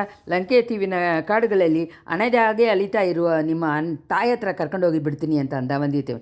ನಂದಿನಿ ಏಮಾರಿ ಹೋಗಿ ಒಂದು ನಟಿಸ್ರಿ ಬಿಟ್ಲು. ನಾನೂ ಆ ಥರ ಅನಾಥೆಯಾಗೆ ಅಲಿಬೇಕು ಅಂತ ಇಷ್ಟಪಡ್ತೀರಾ? ಒಂದು ವೇಳೆ ಅಂಥ ಕಾಲ ಬಂದ್ರೂ ಬರ್ಬೋದು, ಆವಾಗ ನಮ್ಮ ಅಮ್ಮನ ಹತ್ರ ಕರ್ಕೊಂಡು ಹೋಗಿಬೇಕೆ ನಿಮ್ಮ ಹೆಲ್ಪನ್ನು ನಾನು ಕೇಳ್ತೀನಿ. ಅಷ್ಟಕ್ಕೆ ಮುಂಚೆ ನನ್ನ ಮನಸ್ಸಿನ ಯೋಚನೆ ನೆರವೇರಬೇಕು. ಅದರಿಂದ ನೆರವೇರೋಕ್ಕೆ ನೀವು ಹೆಲ್ಪ್ ಮಾಡ್ತೀರಾ? ಅಮ್ಮಣಿ, ನಿಮ್ಮ ಮನಸ್ಸಿನಲ್ಲಿ ಕೊಂಡಿದ್ದ ಯೋಚನೆ ಯಾವುದು ಅಂತ ಗೊತ್ತಿದ್ದಲೇ ತಾನೇ ನಾನು ಹೆಲ್ಪ್ ಮಾಡೋಕ್ಕಾಗತ್ತೆ ಅಂತ ಅಂದ ವಂದ್ಯತೆ. ನಿಜವಾಗ್ಲೂ ಪ್ರೀತಿ ಇರೋರು ಈ ಥರ ಹೇಳಲ್ಲ. ಈ ಥರ ಮನಸ್ಸಿನಲ್ಲಿ ಏನಿದೆ ಅಂತ ತಿಳ್ಕೊಂಡು ಕೊಳ್ಳದೇನೆ ಅವರು ನೆರವೇರಿಸೋಕ್ಕೆ ಹೆಲ್ಪ್ ಮಾಡೋಕ್ಕೆ ಬರ್ತಾರೆ ಅಂತ. ಇಷ್ಟ ಆದವರು ಸಮಯದಲ್ಲಿ ಎಚ್ಚರಿಕೆ ಸಹಿತ ಮಾಡಿ ಆಪತ್ತಿಂದ ಕಾಪಾಡೋಕ್ಕೆ ಟ್ರೈ ಮಾಡ್ತಾರೆ. ಅಮ್ಮಣಿ, ನಿಮ್ಮನ್ನು ಈ ಕ್ರಾತಕರುಗಳು ಏನೋ ಸಂಚು ಮಾಡಿ ದೊಡ್ಡ ಅಪಾಯದಲ್ಲಿ ಸಿಕ್ಕಿಸಿದ್ದಾರೆ, ಅವ್ರಗಳ ಕಾರ್ಯಕ್ಕೆ ನಿಮ್ಮನ್ನು ಉಪಯೋಗಿಸಿಕೊಳ್ತಾ ಇದ್ದಾರೆ. ನೀವು ಹೇಳೋದು ತಪ್ಪು. ನಾನು ತಾನೇ ಇವ್ರುಗಳನ್ನು ನನ್ನ ಕಾರ್ಯಕ್ಕೆ ಅಂತ ಉಪಯೋಗ ಮಾಡ್ಕೊಳ್ತಾ ಇದ್ದೀನಿ. ಇದನ್ನು ನೀವು ನಿಶ್ಚಯವಾಗಿ ತಿಳ್ಕೊಳ್ಳಿ. ಒಂದು ಚಿಕ್ಕ ಮಗುನ ಯಾವ ಕಾಡಿಂದನೂ ಹಿಡ್ಕೊಂಬಂದು ನಿಮ್ಮನ್ನು ಏಮಾರಿಸ್ತಾ ಇದ್ದಾರೆ. ಮಗು ಯಾತಕ್ಕೋಸ್ಕರ ಅಂತ ನಿಮಗೆ ಗೊತ್ತಾ? ಪಾಂಡ್ಯ ಸಿಂಹಾಸನದಲ್ಲಿ ಹತ್ತಿಸಿ ಪಟ್ಟ ಕಟ್ಟೋದಕ್ಕೆ. ತಿರುಗಾನು ತಪ್ಪಾಗಿ ಹೇಳ್ತಾ ಇದ್ದೀರಾ. ಪಾಂಡ್ಯ ಸಿಂಹಾಸನದಲ್ಲಿ ಹತ್ತಿಸಿ ಇಡಕ್ಕೆ ಮಾತ್ರ ಅಲ್ಲ, ತುಂಗಭದ್ರೆಯಿಂದ ಲಂಕಾ ತನಕ ಸುತ್ತಲೂ ಇರುವ ಚೋಳ ಸಾಮ್ರಾಜ್ಯ ಸಿಂಹಾಸನದಲ್ಲಿ ಕೂಡಿಸಿ ಪಟ್ಟ ಕಟ್ಟಕ್ಕೆ. ಅಮ್ಮಮ್ಮ, ಯಾರ ಹೆಲ್ಪನ್ನು ಕೊಟ್ಟು ಈ ದೊಡ್ಡ ಕಾರ್ಯವನ್ನು ನೀವು ಸಾಧಿಸೋಕ್ಕೆ ಹೋಗ್ತೀರಾ? ಇದು ಸುತ್ತಲೂ ನಿಂತಿದ್ದಾರಲ್ಲ ಈ ನರಿಗಳ ಗುಂಪಿಂದ ಚೋಳ ಸಾಮ್ರಾಜ್ಯನ 20 ಲಕ್ಷ ವೀರಾದಿ ವೀರುಗಳು ಕೊಂಡ ದೊಡ್ಡ ಸೈನ್ಯವನ್ನು ಹಗಲಲ್ಲಿ ಎಲ್ಲೆಲ್ಲೋ ಬಚ್ಚಿಟ್ಟು ರಾತ್ರಿ ಹೊತ್ತು ಹೊರಗಡೆ ಬರುವ ಈ 10-20 ನರಿಗಳ ಗುಂಪಿಂದ ಗೆದ್ದು ಬಿಡ್ತೀರಾ? ನಾನು ಇವ್ರುಗಳನ್ನ ಮಾತ್ರ ನಂಬಿಲ್ಲ, ಇದೋ ನನ್ನ ಕೈಯಲ್ಲಿ ಇರುವ ವಾಳನ್ನು ನಂಬಿದ್ದೀನಿ. ಇದನ್ನು ಹೆಲ್ಪಿಂದ ನನ್ನ ಮನಸ್ಸಿನಲ್ಲಿ ಕೊಂಡ ಯೋಚನೆಯನ್ನು ನಾನು ನೆರವೇರಿಸ್ಕೊತೀನಿ. ಅಮ್ಮಣಿ, ನೀವು ಆ ಬಾಳನ್ನು ನಿಮ್ಮ ನೀವು ಒಂದಿನಾನು ಉಪಯೋಗ ಮಾಡಲ್ಲ. ಅದಕ್ಕೆ ಬೇಕಾದ ಶಕ್ತಿ ನಿಮ್ಮ ಕೈನಲ್ಲೂ ಇಲ್ಲ, ನಿಮ್ಮ ಮನಸ್ಸಿನಲ್ಲೂ ಇಲ್ಲ. ಯಾಕೆ ಹೇಳ್ತಾ ಇದ್ದೀರಾ? ಯಾಕೆ ಆ ಥರ ಹೇಳ್ತಾ ಇದ್ದೀರಾ? ಏನೋ ನನ್ನ ಮನಸ್ಸಲ್ಲಿ ತೋಚಿದ್ದನ್ನು ಹೇಳ್ತಾ ಇದ್ದೀನಿ. ನೀವು ಹೇಳೋದು ತುಂಬ ತಪ್ಪು ಅಂತ ಹೇಳಿ ಈ ಜಾಗದಲ್ಲೇ ನನ್ನಿಂದ ತೋರ್ಸೋಕ್ಕಾಗತ್ತೆ. ಹಾಗಾದರೆ ನಾನು ಭಾಗ್ಯಶಾಲಿನೇ. ನಿಮ್ಮ ಕೈಯಿಂದ ತುಂಡಾಗಿ ಸಾಯೋದಕ್ಕೂ ಭಾಗ್ಯ ಮಾಡಿರಬೇಕಲ್ವ ಅಂತ ಹೇಳಿ ವಂದಿತೇವನ್ ಕಟ್ ಮಾಡೋಕ್ಕೆ ಆಯುಧವಾಗಿ ಆದಂಗೆ ತನ್ನ ಕತ್ತನ್ನು ಬಗ್ಗಿಸು ನೆಲವನ್ನು ನೋಡಿ ನಿಂತಿ. ನನ್ನ ಕೈಯಿಂದ ಕಟ್ ಮಾಡೋಕ್ಕೆ ತಾನೇ ನೀವು ಆಸೆ ಪಡ್ತಾ ಇದ್ದೀರಿ, ಕಿರೀಟ ಹಾಕ್ಕೊಳ್ಳೋದಕ್ಕೆ ಇಷ್ಟಪಡಲಿಲ್ವಾ ಅಂತ ಹೇಳಿದರು ನಂದಿನಿ. ವಂದಿತೇವನ ಮೇಲೆ ಅದ್ದಿ ನೋಡಿ, ನಿಮ್ಮ ಹೊಸ ಇರೋ ಕ್ರೀಡವನ್ನು ಎಷ್ಟು ಜನಕ್ಕೆ ತಾನೇ ಕೊಡ್ತೀರಾ? ಅದು ನನ್ನ ಇಷ್ಟ. ಕೊನೆಯಾಗಿ ಯಾರಿಗೆ ಅಂತ ಸೂಡಬೇಕು ಅಂತ ಅಂದ್ಕೊಂಡಿದ್ದೀನೋ ಅವರ ಸೆರಸಲ್ಲೇ ಅದನ್ನು ಹಾಕ್ತೀನಿ. ಹಾಗಾದರೆ ಈ ಚಿಕ್ಕ ಮಗುವಿನ ಗತಿ ಏನಾಗತ್ತೆ? ಅವನು ಮುಡಿಸೂಡೋಕ್ಕೆ ಇರೋದನ್ನು ಸೂಡದೇ ಇರೋದನ್ನು ನನ್ನ ಇಷ್ಟ ತಾನೆ. ಅವನಿಗೆ ಪಟ್ಟ ಕಟ್ಟೋದು ಕಟ್ಟದೇ ಇರೋದು ನನ್ನ ಇಷ್ಟ ತಾನೆ. ದೇವಿ, ನಿಮಗೆ ಯಾರಿಗೆ ಇಷ್ಟವೋ ಅವ್ರುಗಳಿಗೆ ಪಟ್ಟ ಕಟ್ಟಿ, ನನಗೆ ಬೇಕಾಗಿಲ್ಲ. ಯಾಕೆ? ನನ್ನ ತಲೆಯಲ್ಲಿರುವ ರಿಂಗಾಗಿರುವ ಕೂದಲು ಅಂದ ಬಗ್ಗೆ ಎಲ್ಲರೂ ಹೇಳಿದ್ದಾರೆ. ಕಿರೀಟನ ಹಾಕ್ಕೊಂಡು ಆ ಅಂದವನ್ನು ಕೆಡಿಸ್ಕೊಳ್ಳೋಕ್ಕೆ ನಾನು ಇಷ್ಟಪಟ್ಟಿಲ್ಲ. ನಿಮ್ಮ ತಮಾಷೆ ಮಾತನ್ನು ನೀವು ಬಿಡೋದೇ ಇಲ್ಲ. ಒಳ್ಳೆಯದು. ನೀವು ಪೊನ್ನಿಯಿನ್ ಸೆಲ್ವನ್ ಕಡಲಲ್ಲಿ ಬಿದ್ದು ಸತ್ತೋಗಿದ್ದ ಸುದ್ದಿ ಕೇಳಿದ ತಕ್ಷಣ ಇಳೆ ಪ್ರಾಟಿ ಏನು ಮಾಡಿದ್ಲು? ತುಂಬ ದುಃಖಪಟ್ಲ ಅಂತ ನಂದಿನಿ ದಿಢೀರಂತ ಮಾತನ್ನು ಬದಲಾಯಿಸಿ ಕೇಳಿದ್ಲು. ವಂದಿತೇವನ್ ಸ್ವಲ್ಪ ಹೊತ್ತು ಹಂಗೆ ನಿಂತ್ಬಿಟ್ಟ. ಆಮೇಲೆ ದುಃಖವಿಲ್ಲದೆ ಇರುತ್ತಾ? ಶ್ರೀಗಳು ಎಲ್ಲರನ್ನೇ ಹಾರ್ಟ್ಲೆಸ್ ಆಗಿ ಇರ್ತಾರಾ ಅಂತ ಕೇಳಿದ. ಅದಕ್ಕೆ ಕೊಡುಂಬಾಳೂರು ಹುಡುಗಿ ಓಡೆನಲ್ಲಿ ಬಿದ್ದು ಉಸಿರನ್ನು ಬಿಡೋಕ್ಕೆ ನೋಡೋದಿಲ್ಲಂತೆ. ಅದು ನಿಜಾನ? ಅವಳನ್ನ ಯಾರು ಎತ್ತಿ ಕಾಪಾಡಿದ್ದಾರೆ ಅಂತ ಕೇಳಿದಳು. ತಕ್ಷಣ ವಾನತಿಗೆ ಬಂದಿದ್ದ ಆಪತ್ತನ್ನ ಬಗ್ಗೆ ವಂದಿತೇವನ ಜ್ಞಾಪಕ ಬಂತು. ಅವಳ ಗತಿ ಏನಾಯಿತು ಅಂತ ಮನಸ್ಸಿನ ನೆನಪಿನಲ್ಲಿ ಮುಳುಗಿ ವಂದಿತೇವನ ಕೇಳಿದ ಉತ್ತರ ಹೇಳದೆ ಸುಮ್ಮನೆ ಇದ್ದ. ನಂದಿನಿ ಧ್ವನಿಯನ್ನು ಸ್ವಲ್ಪ ಜೋರು ಮಾಡಿಕೊಂಡು, ಸರಿ, ಇದನ್ನೆಲ್ಲ ಬಗ್ಗೆ ನೀವು ಏನು ಹೇಳಲ್ಲ, ನನಗೆ ಗೊತ್ತು. ಆದಿತ್ಯ ಕರಿಗಾಲರು ಕಡಂಬುಳ ಮಾಳಿಗೆಗೆ ಬರದೇ ಇರೋ ಹಾಗೆ ನೀವು ತಡೀತೀರಾ ಅಂತ ಕೇಳಿದ್ಲು. ತಡೀಕೆ ಪ್ರಯತ್ನ ಮಾಡ್ತೀನಿ ಅಂತಂದ ವಂದಿತೇವನ್. ನಿಮ್ಮಿಂದ ಅದು ಆಗಲ್ಲ ಅಂತ ನಾನು ಹೇಳ್ತಾ ಇದ್ದೀನಿ. ನನ್ನಿಂದ ಆಗುತ್ತಾ ಅಂತ ನಾನು ಹೇಳಿಲ್ವಲ್ಲ ದೇವಿ? ಪ್ರಯತ್ನ ಮಾಡ್ತೀನಿ ಅಂತ ತಾನೇ ಹೇಳಿದ್ದೀನಿ. ಯುವರಾಜ ಒಂದು ಮಾಡೋಕ್ಕೆ ಅಂದ್ಕೊಂಬಿಟ್ರೆ ಅದನ್ನು ಚೇಂಜ್ ಮಾಡೋದು ತುಂಬ ಕಷ್ಟ. ಆದಿತ್ಯ ಕರಿಗಾಲರನ್ನ ನೀವು ಚೆನ್ನಾಗಿ ಅರ್ಥ ಮಾಡ್ಕೊಂಡಿದ್ದೀರ. ನನಗಿಂತ ಜಾಸ್ತಿ ನೀವೇ ಅರಿತಿದ್ದೀರ. ಒಳ್ಳೆಯದು. ನಾನು ಎಷ್ಟು ತಾನೇ ಹೇಳಿದರೂ ನೀವು ನನ್ನ ಪರವಾಗಿ ಸೇರೋದಿಲ್ಲ, ನಮ್ಮ ವೈರಿಗಳ ಪರವಾಗಿಯೇ ಇರ್ತೀರ. ಹಾಗೆ ತಾನೇ ಅಮ್ಮಣಿ? ನಿಮ್ಮ ವೈರಿ ಯಾರು? ನನ್ನ ವೈರಿ ಯಾರು? ಪಳೆಯಾರೇ ಯುವರಾಣಿನೇ, ಬೇರೆ ಯಾರು? ಅದು ನಿಮ್ಮ ಮನೋಕಲ್ಪನೆ ದೇವಿ. ನಿಮಗೆ ಒಂದು ಮುಖ್ಯವಾದ ನಿಜವನ್ನು ತಿಳಿಸೋಕ್ಕೆ ಇಷ್ಟಪಡ್ತಾಯಿದ್ದೀನಿ. ಸಾಕು, ನೀವು ನಿಜವನ್ನು ಹೇಳೋಕ್ಕೆ ಶುರು ಮಾಡಿದರೆ ಅದು ತುಂಬ ದೊಡ್ಡ ಸುಳ್ಳು ಅಂತಲೇ ಗೊತ್ತಾಗುತ್ತೆ. ನನಗೆ ಗೊತ್ತಿಲ್ವಾ? ನಿಮ್ಮ ನಿಜವನ್ನು ನೀವೇ ಇಟ್ಕೊಳ್ಳಿ ಅಂತ ನಂದಿನಿ ಕ್ರೋಧದಿಂದ ಹೇಳಿಬಿಟ್ಟು ಕೈಯನ್ನು ತಟ್ಟಿದಳು. ರವಿದಾಸನ್ ಮುಂತಾದವರು ತಕ್ಷಣ ಹತ್ತಿರ ಬರೋಕ್ಕೆ ಶುರು ಮಾಡಿದ್ರು. ವಂದಿತೇವನ್ ತನಗೆ ಸಿಕ್ಕಿದ್ದ ಸಂದರ್ಭವನ್ನು ಸರಿಯಾಗಿ ಉಪಯೋಗಿಸಿಕೊಳ್ಳಿಲ್ಲ ಅಂತ ಅನ್ನೋದನ್ನು ಫೀಲ್ ಮಾಡಿದ. ಈ ರಾಕ್ಷಸಿ ತನ್ನನ್ನು ಕೊಲ್ಲೋ ಹಾಗೆ ತಾನೇ ಇವ್ರುಗಳಿಗೆ ಆಜ್ಞೆ ಮಾಡ್ತಾಳೆ. ದೇವರೇ, ಎಂಥ ಸಾವು! ರಣರಂಗದಲ್ಲಿ ಬೈರುಗಳ ಜೊತೆ ಹೋರಾಡಿ ವೀರ ಮರಣ ಬರಬಾರ್ದ? ಇಂಥ ನನ್ನ ತಲೆಯಲ್ಲಿ ಬರೆದಿದೆ. ರವಿದಾಸನ್ ಗೋಷ್ಠಿಯರು ಹತ್ರ ಬಂದು ಸುತ್ತಕೊಂಡ್ರು. ತಮ್ಮ ಊಟವನ್ನು ಬಿಟ್ಟ ಒಣಗಳು ಇದುವಾಗ ಗೊಣಗ್ತಾ ಇದ್ದರು, ಗರ್ಜನೆ ಮಾಡ್ತಾಯಿದ್ರು. ರಾಣಿ, ನಾವು ಏನು ತಾನೇ ಹೇಳಿದ್ರು ಇವನು ದಾರಿಗೆ ಬರಲ್ಲ ಅಂತ ನಂಗೆ ಗೊತ್ತು. ನೀವು ತಕ್ಷಣ ಹೊರಟಿಗೆ ಇವನನ್ನು ನಾವು ಈ ಪುಣ್ಯ ಸ್ಥಳದಲ್ಲಿ ಬಲಿ ಕೊಟ್ಬಿಟ್ಟು ಹೊರಡ್ತೀವಿ ಅಂತ ಹೇಳಿದ ರವಿದಾಸ. ಮಂತ್ರವಾದಿ ಜಾಗ್ರತೆ, ನನ್ನ ಇಷ್ಟ ಅದು ಇಲ್ಲ. ಇವ್ರುಗಳಲ್ಲಿ ನಿಮ್ಮಲ್ಲಿ ಯಾರೂ ಏನೂ ಮಾಡಬಾರ್ದು. ಇವರನ್ನು ಯಾವನಾದರೂ ಮುಟ್ಟಿದರೆ ಅವನ್ನ ನಾನೇ ಈ ಕತ್ತಿಯಿಂದ ಕೊಂದಾಕ್ಬಿಡ್ತೀನಿ ಅಂತ ಹೇಳಿ ನಂದಿನಿ ಗರ್ಜನೆ ಮಾಡಿದ್ಲು. ರವಿದಾಸನ ಮುಂತಾದವರು ತೆಗೆಸಿ ನಿಂತುಬಿಟ್ರು. ಇವರಿಂದ ನನಗೆ ಇನ್ನೂ ಕೆಲವು ಕೆಲಸ ಆಗಬೇಕಾಗಿದೆ, ಗೊತ್ತಿದೆಯಾ? ನಾನು ಹೊರಡ್ತೀನಿ, ನೀವು ಹೊರಡಿ. ಇವರು ಅವರಿಗೆ ಇಷ್ಟವಾದ ಜಾಗೆಯಲ್ಲಿ ಹೋಗಲಿ, ಯಾರು ಇವ್ರನ್ನ ತಡೆ ಮಾಡಬೇಡಿ ಅಂತ ಅಂದ್ಲು ನಂದಿನಿ. ರವಿದಾಸ, ದೇವಿ, ಒಂದು ವಿಣ್ಣಪ್ಪ, ನಿಮ್ಮ ಚಿತ್ತ ಹಾಗೆ ಮಾಡೋಕ್ಕೆ ನಾವು ಕಾಯ್ತಾ ಇದ್ದೀವಿ. ಆದರೆ ಇವನ ಹತ್ರ ಕುದುರೆ ಇದೆ, ಇವನ್ನ ಮೊದಲೇ ಹೋಗೋಕೆ ಬಿಡೋದು ಒಳ್ಳೆಯದಾ? ಸ್ವಲ್ಪ ಯೋಚನೆ ಮಾಡಿ ಹೇಳಿ ಅಂತಂದ್ಲು. ಒಳ್ಳೆಯದು, ಇವನನ್ನು ಈ ಪಳ್ಳಿಪಡೆ ದೇವಸ್ಥಾನ ಪಿಲ್ಲರ್ ಜೊತೆ ಕಟ್ಟಾಕ್ಬಿಡಿ. ಕಟ್ಟನ್ನು ಬಿಡಿಸ್ಕೊಂಡು ಇವನು ಹೊರಡಕ್ಕೆ ಇವನಿಗೆ ಸ್ವಲ್ಪ ಹೊತ್ತಾಗತ್ತೆ. ಅಷ್ಟರಲ್ಲಿ ಈ ಪಳ್ಳಿಪಡೆ ಕಾಡನ್ನು ನೀವು ದಾಟಿ ಹೋಗ್ಬಿಡ್ಬೋದು ಅಂತ ಅಂದ್ಲು. ವಂದಿತೇವನು ಪಳ್ಳಿಪಡೆ ಪಿಲ್ಲರ್ ಜೊತೆ ಸೇರಿಸಿ ಕಟ್ಟಿದ್ದ ಕಟ್ಟಿದ್ರು. ಸ್ವಲ್ಪ ದೂರದಲ್ಲಿ ಅವನ ಕುದುರೆ ಒಂದು ಮರದಲ್ಲಿ ಕಟ್ಟಿ ಹಾಕಿತ್ತು. ನಂದಿನಿ ಪಲ್ಲಕ್ನಲ್ಲಿ ಹತ್ತಿಸ್ಕೊಂಡು ಹೋಗ್ಬಿಟ್ಲು. ಸಿಂಹಾಸನವನ್ನು 2 ಜನಗಳು ಎತ್ಕೊಂಡು ಹೋದರು. ರವಿದಾಸನ್ ಗೋಷ್ಠಿಯರು ಆ ಮಗುನ ಕರ್ಕೊಂಡು ಬೇಗ ಹೋಗ್ಬಿಟ್ರು. ಅವ್ರಗಳ ಜೊತೆ ದಿವಟಿನ ಬೆಳಕು ಸ್ವಲ್ಪ ಸ್ವಲ್ಪನೇ ಮಂಗಿ ಮರೆಯಾಗೋಯ್ತು. ವದ್ಯತೆಯನ್ನು ಸುತ್ತಲೂ ತುಂಬ ಕತ್ತಲೆ ಸೇರ್ಕೊಂಡ್ಬಿಡ್ತು. ಸ್ವಲ್ಪ ಹೊತ್ತಿಗೆ ಮುಂಚೆ ಅಲ್ಲಿ ನೋಡಿದ ದೃಶ್ಯ, ನಡೆದಿದ್ದ ಘಟನೆ ಎಲ್ಲ ಕನಸು ಅನ್ನೋ ಹಾಗೆ ಅನಿಸಿತ್ತು. ಕತ್ಲೆಯಲ್ಲಿ ರಾಕ್ಷದ ಪಾವುಲಿಗಳು ಚಡಪಡ ಅಂತ ತಮ್ಮ ರೆಕ್ಕೆಗಳನ್ನು ಒಡ್ಕೊಂಡಿತ್ತು. ಮೂಗಾಗಿರುವ ಗೂಬೆಗಳು ಗುರುತಾ ಇತ್ತು. ನರಿಗಳು ಅಘೋರವಾದ ಧ್ವನಿಯಲ್ಲಿ ಮೊರೆ ಇಟ್ಟು ಶಬ್ದ ಮಾಡಿತ್ತು. ಆ ಶಬ್ದ ಮಾಡಿಕೊಂಡೇ ಅವ ಹತ್ರ ಬರೋ ಹಾಗೆ ಅವನಿಗೆ ಫೀಲಿಂಗ್ ಉಂಟಾಯಿತು. ಕಾಡಿನಲ್ಲಿ ಗೊತ್ತಿಲ್ಲದೇ ಇರುವ ರೂಪಗಳು ಎಲ್ಲ ನಡೀತಾ ಇತ್ತು. ಕಡಂಬೂರು ಮಾಳಿಗೆಯಲ್ಲಿ ಅವನು ಕಂಡಿದ್ದ ಕನಸು ನೆನಪಿಗೆ ಬಂತು. ಸಾವಿರಾರು ನರಿಗಳು ಬಂದು ತನ್ನನ್ನು ಸುತ್ತಕೊಂಡು ಕಿತ್ತುಕೊಂಡು ತಿನ್ನೋ ಹಾಗೆ ಅಂದ್ಕೊಂಡು ನಡುನಡುಗಿದ್ದಾನೆ. ಅವಸರವಾಗಿ ಕಟ್ಟುಗಳನ್ನು ಬಿಡಿಸ್ಕೊಳ್ಳೋಕ್ಕೆ ನೋಡಿದಾನೆ. ಅಷ್ಟೊಂದು ಬೇಗ ಆ ಕಟ್ಟುಗಳನ್ನು ಬಿಡುವ ಹಾಗೆ ಅನಿಸಲಿಲ್ಲ. ಬೆಳಕಿದ್ರೆ ಸ್ವಲ್ಪನಾದರೂ ಕಟ್ಟುಗಳನ್ನು ಬಿಡಿಸ್ಕೊಳ್ಳೋದು ಸುಲಭವಾಗಿರುತ್ತೆ. ಆದರೆ ಬೆಳಕೇ ಇರುತ್ತೆ ಅನ್ನೋ ಇದೇ ಅಲ್ಲಿ ಇಲ್ಲ. ಮಿಂಚಿನ ಬೆಳಕು ಇಲ್ಲ, ಮಿನ್ಮಿನಿ ಬೆಳಕು ಕೂಡ ಇಲ್ಲ. ಆಕಾಶದಲ್ಲಿ ಒಂದು ವೇಳೆ ಮೇಘಗಳು ಹೋಗಿ ತಾರೆಗಳು ಬಂದ್ರೇನು ಅವತ್ತಿನ ಬೆಳಕಾದರೂ ಸ್ವಲ್ಪ ಆ ಕಾಡು ಒಳಗೆ ಬರೋಕ್ಕೆ ಜಾಗ ಇತ್ತು. ಆದರೆ ಆಹಾ, ಇದೇನು ಶಬ್ದ! ಕಾಡಿನಲ್ಲಿ ಎಷ್ಟೊಂದೋ ಜಂತುಗಳು ನಡೆಯುತ್ತೆ, ಅದರಲ್ಲಿ ಏನು ಅತಿಶಯ ಇಲ್ಲ. ಇದು ಮನುಷ್ಯನ ಕಾಲಡಿ ಶಬ್ದವಾಗಿದೆ. ಕುದುರೆ ಲೇಸಾಗೆ ಹಿಂಗೆ ಅಂತ ಅಂತು. ಕಾಲುಗಳನ್ನು ಮಾರಿ ಇಟ್ಕೊಂಡು ಅವಸ್ಥೆ ಪಟ್ಟಿತ್ತು. ಒಂದು ವೇಳೆ ಹುಲಿಗಿಲಿ ಬರ್ತಾ ಇದೆಯೋ ಏನೋ. ವந்திತೆಯವನು ಕಟ್ಟನ್ನು ಬಿಡಿಸ್ಕೊಳ್ಳೋಕೆ ಅರ್ಜೆಂಟ್ ಪಟ್ಟ. ಉಪಯೋಗ ಇಲ್ಲ. ಅದೋ ಒಂದು ರೂಪ. ಆ ಕತ್ಲೆಯಲ್ಲಿ ಒಂದು ಕರಿಯ ನೆರಳು ಹಾಗೆ ಒಂದು ರೂಪ. ಮನುಷ್ಯ ರೂಪನ ಇಲ್ಲ ಬೇರೆ ಏನಾಗಿರುತ್ತೆ. ಅದು ಹತ್ರ ಬಂತು. ವந்திತೆಯವನ ತನ್ನ ಮನೋಧೈರ್ಯ ಪೂರಾವನ್ನು ಸೇರಿಸಿಕೊಂಡ. ತನ್ನ ದೇಹದಲ್ಲಿ ಇರುವ ಬಲ ಎಲ್ಲ ಕಾಲಲ್ಲಿ ಸೇರಿಸ್ಕೊಂಡ. ಜೋರಾಗಿ ಒಂದು ಒದೆ ಬಿಟ್ಟ. ವೀಲಂತ ಶಬ್ದ ಮಾಡಿಕೊಂಡ ಆ ರೂಪ ಹಿಂದೆ ದಾಟಿ ಹೋಯಿತು. ಸ್ವಲ್ಪ ದೂರ ಹೋದ್ಮೇಲೆ ಢನಾರ್ ಅಂತ ಒಂದು ಶಬ್ದ. ಪಳ್ಳಿಪಡೆ ಗೋಡೆಯಲ್ಲಿ ಅದು ಒದ್ಕೊಂಡಿತ್ತು ಅನ್ಸತ್ತೆ. ಆಮೇಲೆ ಅಲ್ಲೇ ಆ ರೂಪ ಸ್ವಲ್ಪ ಹೊತ್ತು ನಿಂತಿತ್ತು. ಅಲ್ಲಿ ಗೋಡೆಯಲ್ಲಿ ಜಾರಿಸ್ಕೊಂಡು ನಿಲ್ಲುವ ಹಾಗೆ ಅನಿಸಿತ್ತು. ಕತ್ಲಿನಲ್ಲಿ ವಿವರ ಗೊತ್ತಿಲ್ಲದೆ ಇದ್ರೂ ಆ ರೂಪ ತನ್ನನ್ನೇ ನೋಡ್ತಾ ಇರೋದು ಹಾಗೆ ವந்திತೆಯವನಿಗೆ ಫೀಲಿಂಗ್ ಆಯಿತು. ಕಟ್ಟುಗಳನ್ನು ಬಿಡಿಸ್ಕೊಳ್ಳೋಕ್ಕೆ ತುಂಬ ಅರ್ಜೆಂಟಾಗಿ ಅವನು ಟ್ರೈ ಮಾಡಿದ್ದಾನೆ. ಆ ಮಂತ್ರವಾದಿ ಪಿಶಾಚಿಗಳು ಇಷ್ಟೊಂದು ಬಲವಾಗಿ ಗಂಟುಗಳನ್ನು ಹಾಕ್ಬಿಡ್ತಲ್ಲ. ಆಗಲಿ ಇನ್ನೊಂದು ಸತಿ ಆ ರವಿದಾಸನ ನೋಡುವಾಗ ಹೇಳ್ಕೊಳ್ಳೋಣ.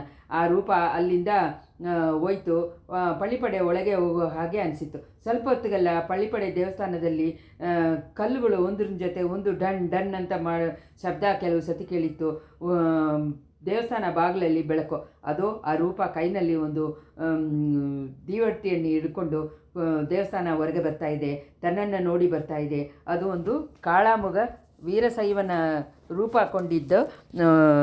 ಇದು ಉದ್ದವಾಗಿ ಇರುವ ದಾಡಿನೂ ಮೀಸೆಯನ್ನು ಇಟ್ಟುಕೊಂಡು ಚಡಾಮುಡಿನೂ ಕಪಾಲನ್ನು ಇಟ್ಟುಕೊಂಡು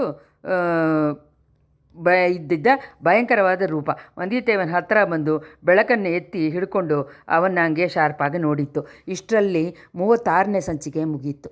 ಸಂಚಿಕೆ 37. ಭಯಂಕರವಾದ ನೋಟ ಇದ್ದ ಆ ಕಾಳಾಮುಗ ಶೈವರನ್ನು ಆ ಸಮಯದಲ್ಲಿ ಅಂಥ ಜಾಗದಲ್ಲಿ ನೋಡಿದ ತಕ್ಷಣ ವந்திತೆಯವನು ಒಂದು ಸಣ್ಣ ದಿಗಿಲ್ಕೊಂಡ. ಆಮೇಲೆ ಅವನಿಗೆ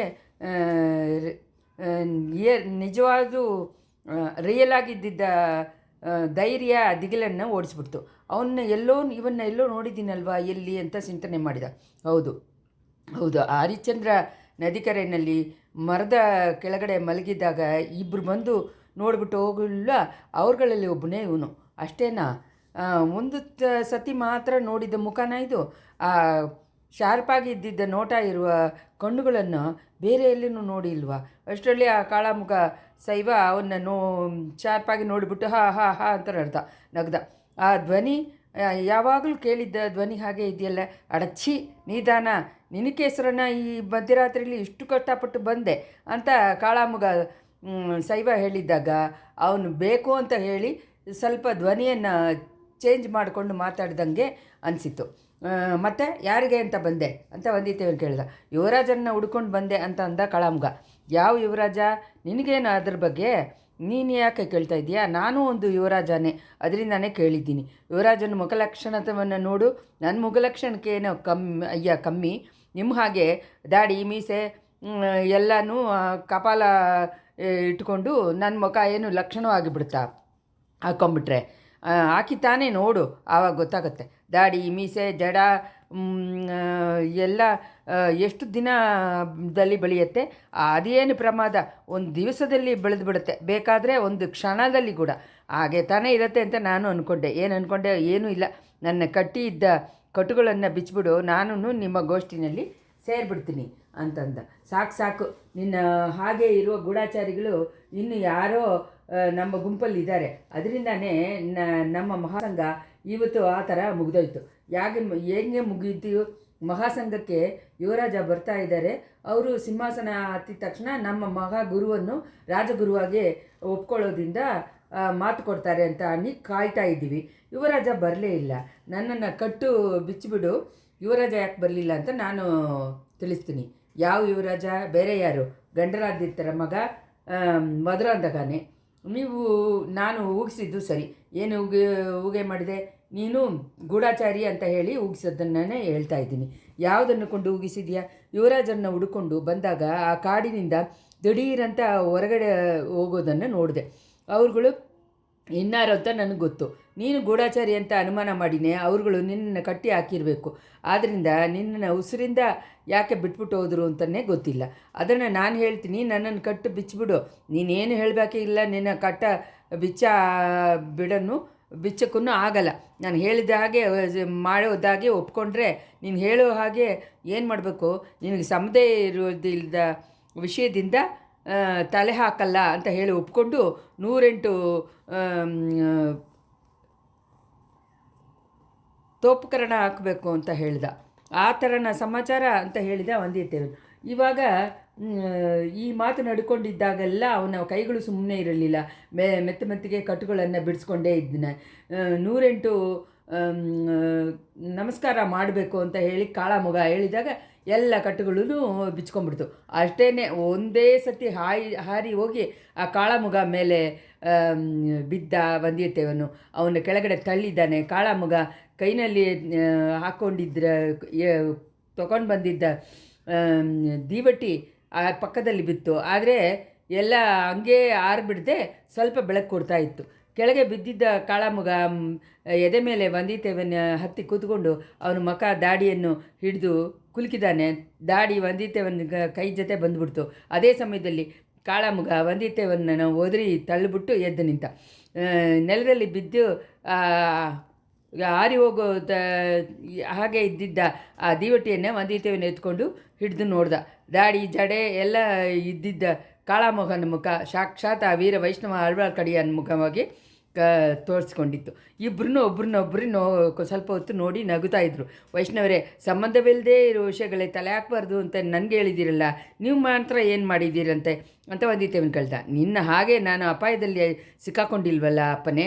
ನಾನು ಮಾತ್ರ ಈಗ ಬಂದಿರದೇ ಹೋದರೆ ನೀರು ತಾನೇ ನನ್ನ ಕಟ್ಟುಗಳನ್ನು ಬಿಚ್ಚಿದಾಗ ಯೋಚನೆನಾ? ನೀನೇ ಕಟ್ಟನ್ನು ಬಿಚ್ಕೊಂಡಿದ್ರು ಈ ಕಾಡಿಂದ ನನ್ನ ಹೆಲ್ಪ್ ಇಲ್ಲದೆ ನೀನು ಹೊರಗಡೆ ಹೋಗೋಕ್ಕಾಗಲ್ಲ. ನರಿಗಳಿಗೆ ಊಟ ಆಗಬೇಕು ಅಷ್ಟೇ. ನರಿಗಳು ಇರಲಿ. ಇಲ್ಲಿ ಸ್ವಲ್ಪ ಹೊತ್ತು ಮುಂಚೆ ಕೂಡಿದ್ದ ಮಂತ್ರವಾದಿ ನರಿಗಳನ್ನು ನೀನು ನೋಡಿದರೆ ಆ ನರಿಗಳಿಂದ ನಾನು ತಪ್ಪಿದ್ದೇ ದೊಡ್ಡ ಕಾರ್ಯ. ಆ ಮಂತ್ರವಾದಿಗಳನ್ನು ನನಗೂ ಗೊತ್ತು. ಮಂತ್ರವಾದಿಗಳು ಮಾತ್ರನೇ ಬಂದಿದ್ದಾರೆ, ಇನ್ನು ಯಾರಾದರೂ ಬಂದಿದ್ದಾರಾ?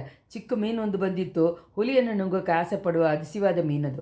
ಆಹಾ, ಹೇಳು ಯಾರ್ಯಾರು ಬಂದಿದ್ದರು, ಏನೇನು ನಡೆಯಿತು ವಿವರ ಹೇಳು. ನೀನು ಯಾತಕ್ಕೋಸ್ಕರ ಈ ವೇಷ ಧರಿಸ್ಕೊಂಡೆ? ಸಾಯಂಕಾಲ ಎಲ್ಲಿ ಹೋಗಿದ್ದ ಜಾಗದಲ್ಲಿ ಏನಾಯಿತು ಅದನ್ನೆಲ್ಲ ಹೇಳಿದರೆ ಇಲ್ಲಿ ನಡೆದಿದ್ದನ್ನು ನಾನು ಹೇಳ್ತೀನಿ. ನಾನು ಹೇಳೋದಕ್ಕೆ ಹೆಚ್ಚಾಗಿ ಏನಿಲ್ಲ. ಇವತ್ತು ಮುಂದೆ ರಾತ್ರಿಯಲ್ಲಿ ಕೊಳ್ಳಿಡ ಕರೆಯಲ್ಲಿ ಕಾಳಾಮುಗರ ಮಹಾಸಂಘ ಆಗತ್ತೆ ಅಂತ ನನಗೆ ಗೊತ್ತಿತ್ತು. ಅಲ್ಲಿ ಏನು ನಡೆಯುತ್ತೆ ಅಂತ ನೋಡೋದಕ್ಕೋಸ್ಕರ ಈ ವೇಷ ಹಾಕ್ಕೊಂಡು ಹೋದೆ. ಪಕ್ಕದಲ್ಲಿ ನೋಡಿಬಿಟ್ಟು ಕೊಳ್ಳಿಡ ಕರೆ ದೋಣಿ ತೊರೆಯಲ್ಲಿ ನಿನ್ನನ್ನು ಬಂದು ಮೀಟ್ ಮಾಡೋಣ ಅಂದ್ಕೊಂಡೆ. ಮಹಾಸಂಘ ಕೂಡಿತು. ದೊಡ್ಡ ಪಳವೇಟರು ಬಂದಿದ್ದರು. ಕಾಳಾಮುಗರುಗಳನ್ನು ದೊಡ್ಡ ಗುರುವನ್ನು ಬಂದಿದ್ದಾರೆ. ಆದರೆ ಮುಖ್ಯವಾಗಿ ಯಾರು ಬರ್ತಾರೆ ಅಂತ ಎದುರು ನೋಡ್ತಾ ಇದ್ದಿದ್ದು ಅವ್ರು ಬರಲೇ ಇಲ್ಲ. ಮಧುರಾಂಧಕರನ್ನ ತಾನೇ ಎದುರು ನೋಡಿದ್ರಿ? ಹೌದು. ಅದೇಗ ನಿನಗೆ ಗೊತ್ತಾಗುತ್ತೆ. ಮಧುರಾಂಧಕರು ತಂಜೆ ಸಿಂಹಾಸನದಲ್ಲಿ ಹತ್ತಿದ್ರೆ ರಾಜ್ಯಭಾರ ಚೆನ್ನಾಗತ್ತಾನೆ ನಡೆಯುತ್ತೆ. ಯಾಕೆ ಆ ಥರ ಹೇಳ್ತಾ ಇದೆಯಾ? ಒಂದು ಮರಡು ಕುದುರೆಯನ್ನು ಕಂಟ್ರೋಲಲ್ಲಿ ತಗೊಂಬರೋಕ್ಕೆ ಅವರಿಂದ ಆಗಲಿಲ್ಲ. ಪೊಳಿಯೋಟ್ರೆ ಹಾಗೆ ಇರುವ ಚಿಕ್ಕ ರಾಜಗಳನ್ನು ಕಲಕ ಮಾಡುವ ಕಾಳಮುಗರು ಸೈವರ್ಗಳನ್ನು ಜಗಳಗಾರ ವೀರ ವೈಷ್ಣವರುಗಳನ್ನು ಅವರಿಂದ ಹೇಗೆ ಕಂಟ್ರೋಲಲ್ಲಿ ತರೋಕ್ಕಾಗುತ್ತೆ? ಆಳ್ವಾರ್ ಕಡೆ ನಗೆದ್ಬಿಟ್ಟು, ನೀವು ಬರೋ ದಾರಿಯಲ್ಲಿ ಮಧುರಾಂಧಕರನ್ನು ನೋಡಿದ್ಯಾ, ಅವ್ರಿಗೇನಾಯಿತು ಗೊತ್ತಾ ಅಂತ ಕೇಳಿದ. ವಂದಿತೇವನ್ ತಾನು ಮಧುರಾಂಧಕರನ್ನ ಹಿಂಬಾಲಿಸ್ಕೊಂಡು ಬಂದಿದ್ದನ್ನು ಇದ್ದಕ್ಕಿದ್ದಾಗ ದೀವಟಿನ ಕಂಡು ಅವರು ಕುದುರೆ ಹಾಗೆ ಹುಚ್ಚು ಬಂದು ಓಡಿದ್ದನ್ನು, ತಾನು ಅವರನ್ನು ಸ್ವಲ್ಪ ದೂರ ಹುಡ್ಕೊಂಡು ಹೋಗಿದ್ದನ್ನು, ಕಡೆಯಲ್ಲಿ ಈ ಮೇಡಲ್ಲಿ ಕುದುರೆನ ಮಾತ್ರ ನೋಡಿದ್ದ ಹಾಗೇನು ಹೇಳಿದ. ಅಯ್ಯೋ ಪಾಪ, ಕುದುರೆ ಅವ್ರನ್ನ ಎಲ್ಲಿ ತಳ್ಳಿತ್ತೋ ಏನೋ, ಅವರ ಉಸಿರಿಗೆ ಆಪತ್ತು ಬಂದಿರ್ಬೋದು. ಅದರಿಂದಾನೇ ಅವರು ನಿಮ್ಮ ಮಹಾಸಂಘಕ್ಕೆ ಬರಲಿಲ್ಲ. ನಾವು ತಿರ್ಗಾನು ಹೋಗಿ ಅವರನ್ನು ಹುಡುಕಿ ನೋಡೋಣವಾ ಅಂದವೇ. ಅದ್ರ ಬಗ್ಗೆ ನಮಗೇನು, ನಮ್ಮ ಕೆಲಸವನ್ನು ನಾವು ನೋಡೋಣ ಬಾ.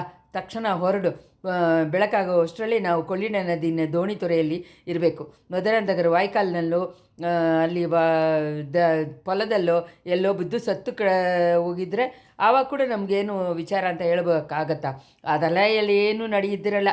ಅನಿರುದ್ಧರ ಅದಕ್ಕೆ ಮುಂಚೆ ಜಾಗ್ರತೆಯಾಗಿ ಏರ್ಪಾಡು ಮಾಡಿರ್ತಾರೆ.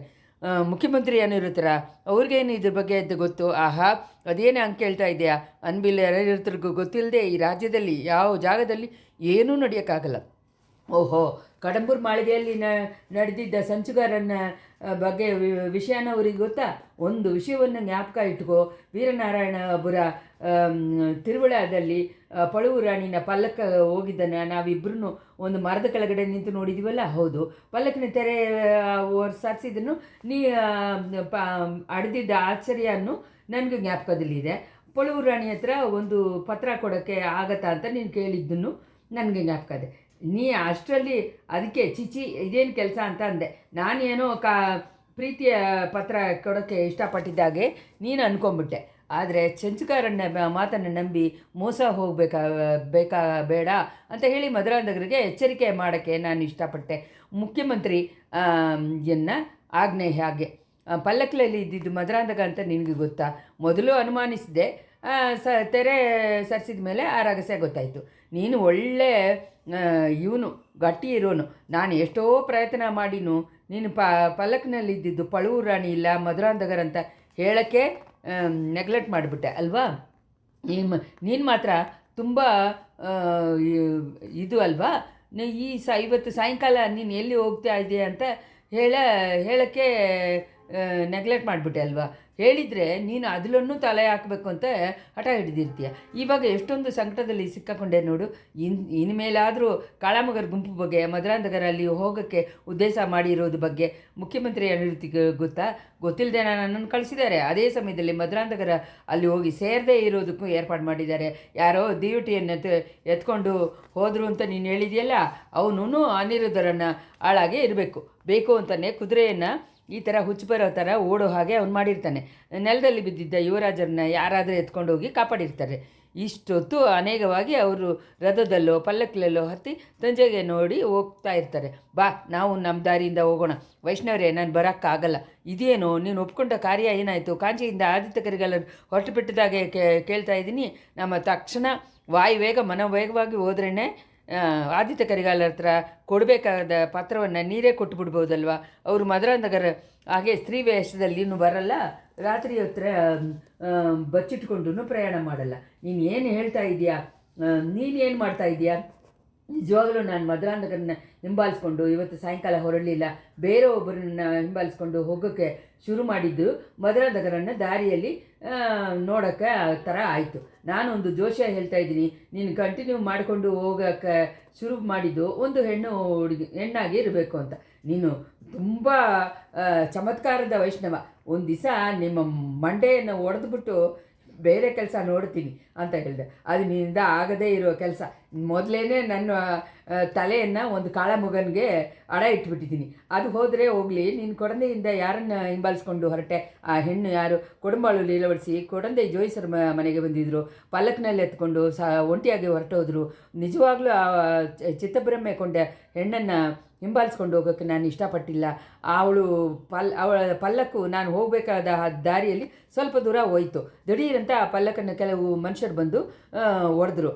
ಜೊತೆಗೆ ಹೋಗಿದ್ದ ದಾದಿ ಹೆಣ್ಣನ್ನು ಮರದಲ್ಲಿ ಕಟ್ಟಾಕ್ಬಿಟ್ಟು ವಾನತಿನ ಮಟ್ಟು ಕೊಂಡೋಗ್ಬಿಟ್ರು. ವೈಷ್ಣವರೇ, ಆ ಹೆಣ್ಣಿನ ಗತಿ ಏನಾಯಿತು ಅಂತ ತಿಳ್ಕೊಳ್ದೆ ನಿಮ್ಮ ಜೊತೆ ಬರೋಕ್ಕೆ ನನಗಿಷ್ಟ ಇಲ್ಲ. ಆ ಹೆಣ್ಣು ಬಗ್ಗೆ ನಿನಗೆ ಯಾಕೆ ಅಷ್ಟೊಂದು ವಿಚಾರ? ಅದೇನು ಹಾಗೆ ಹೇಳ್ತಾ ಇದ್ದೀರಾ? ಏಳುತ್ತು ಪಟ್ಟ ಮಹಾವೀರ ಸಿರಿವಳ್ಳರ ಮಗಳಲ್ವಾ? ಪಳೆಯಾರೆ ಲೈಪ್ರಾಟಿಯನ್ನು ಮನಸ್ಸಿಗೆ ತುಂಬ ಹತ್ತಿರವಾದ ಗೆಳತಿ ಅಲ್ವಾ?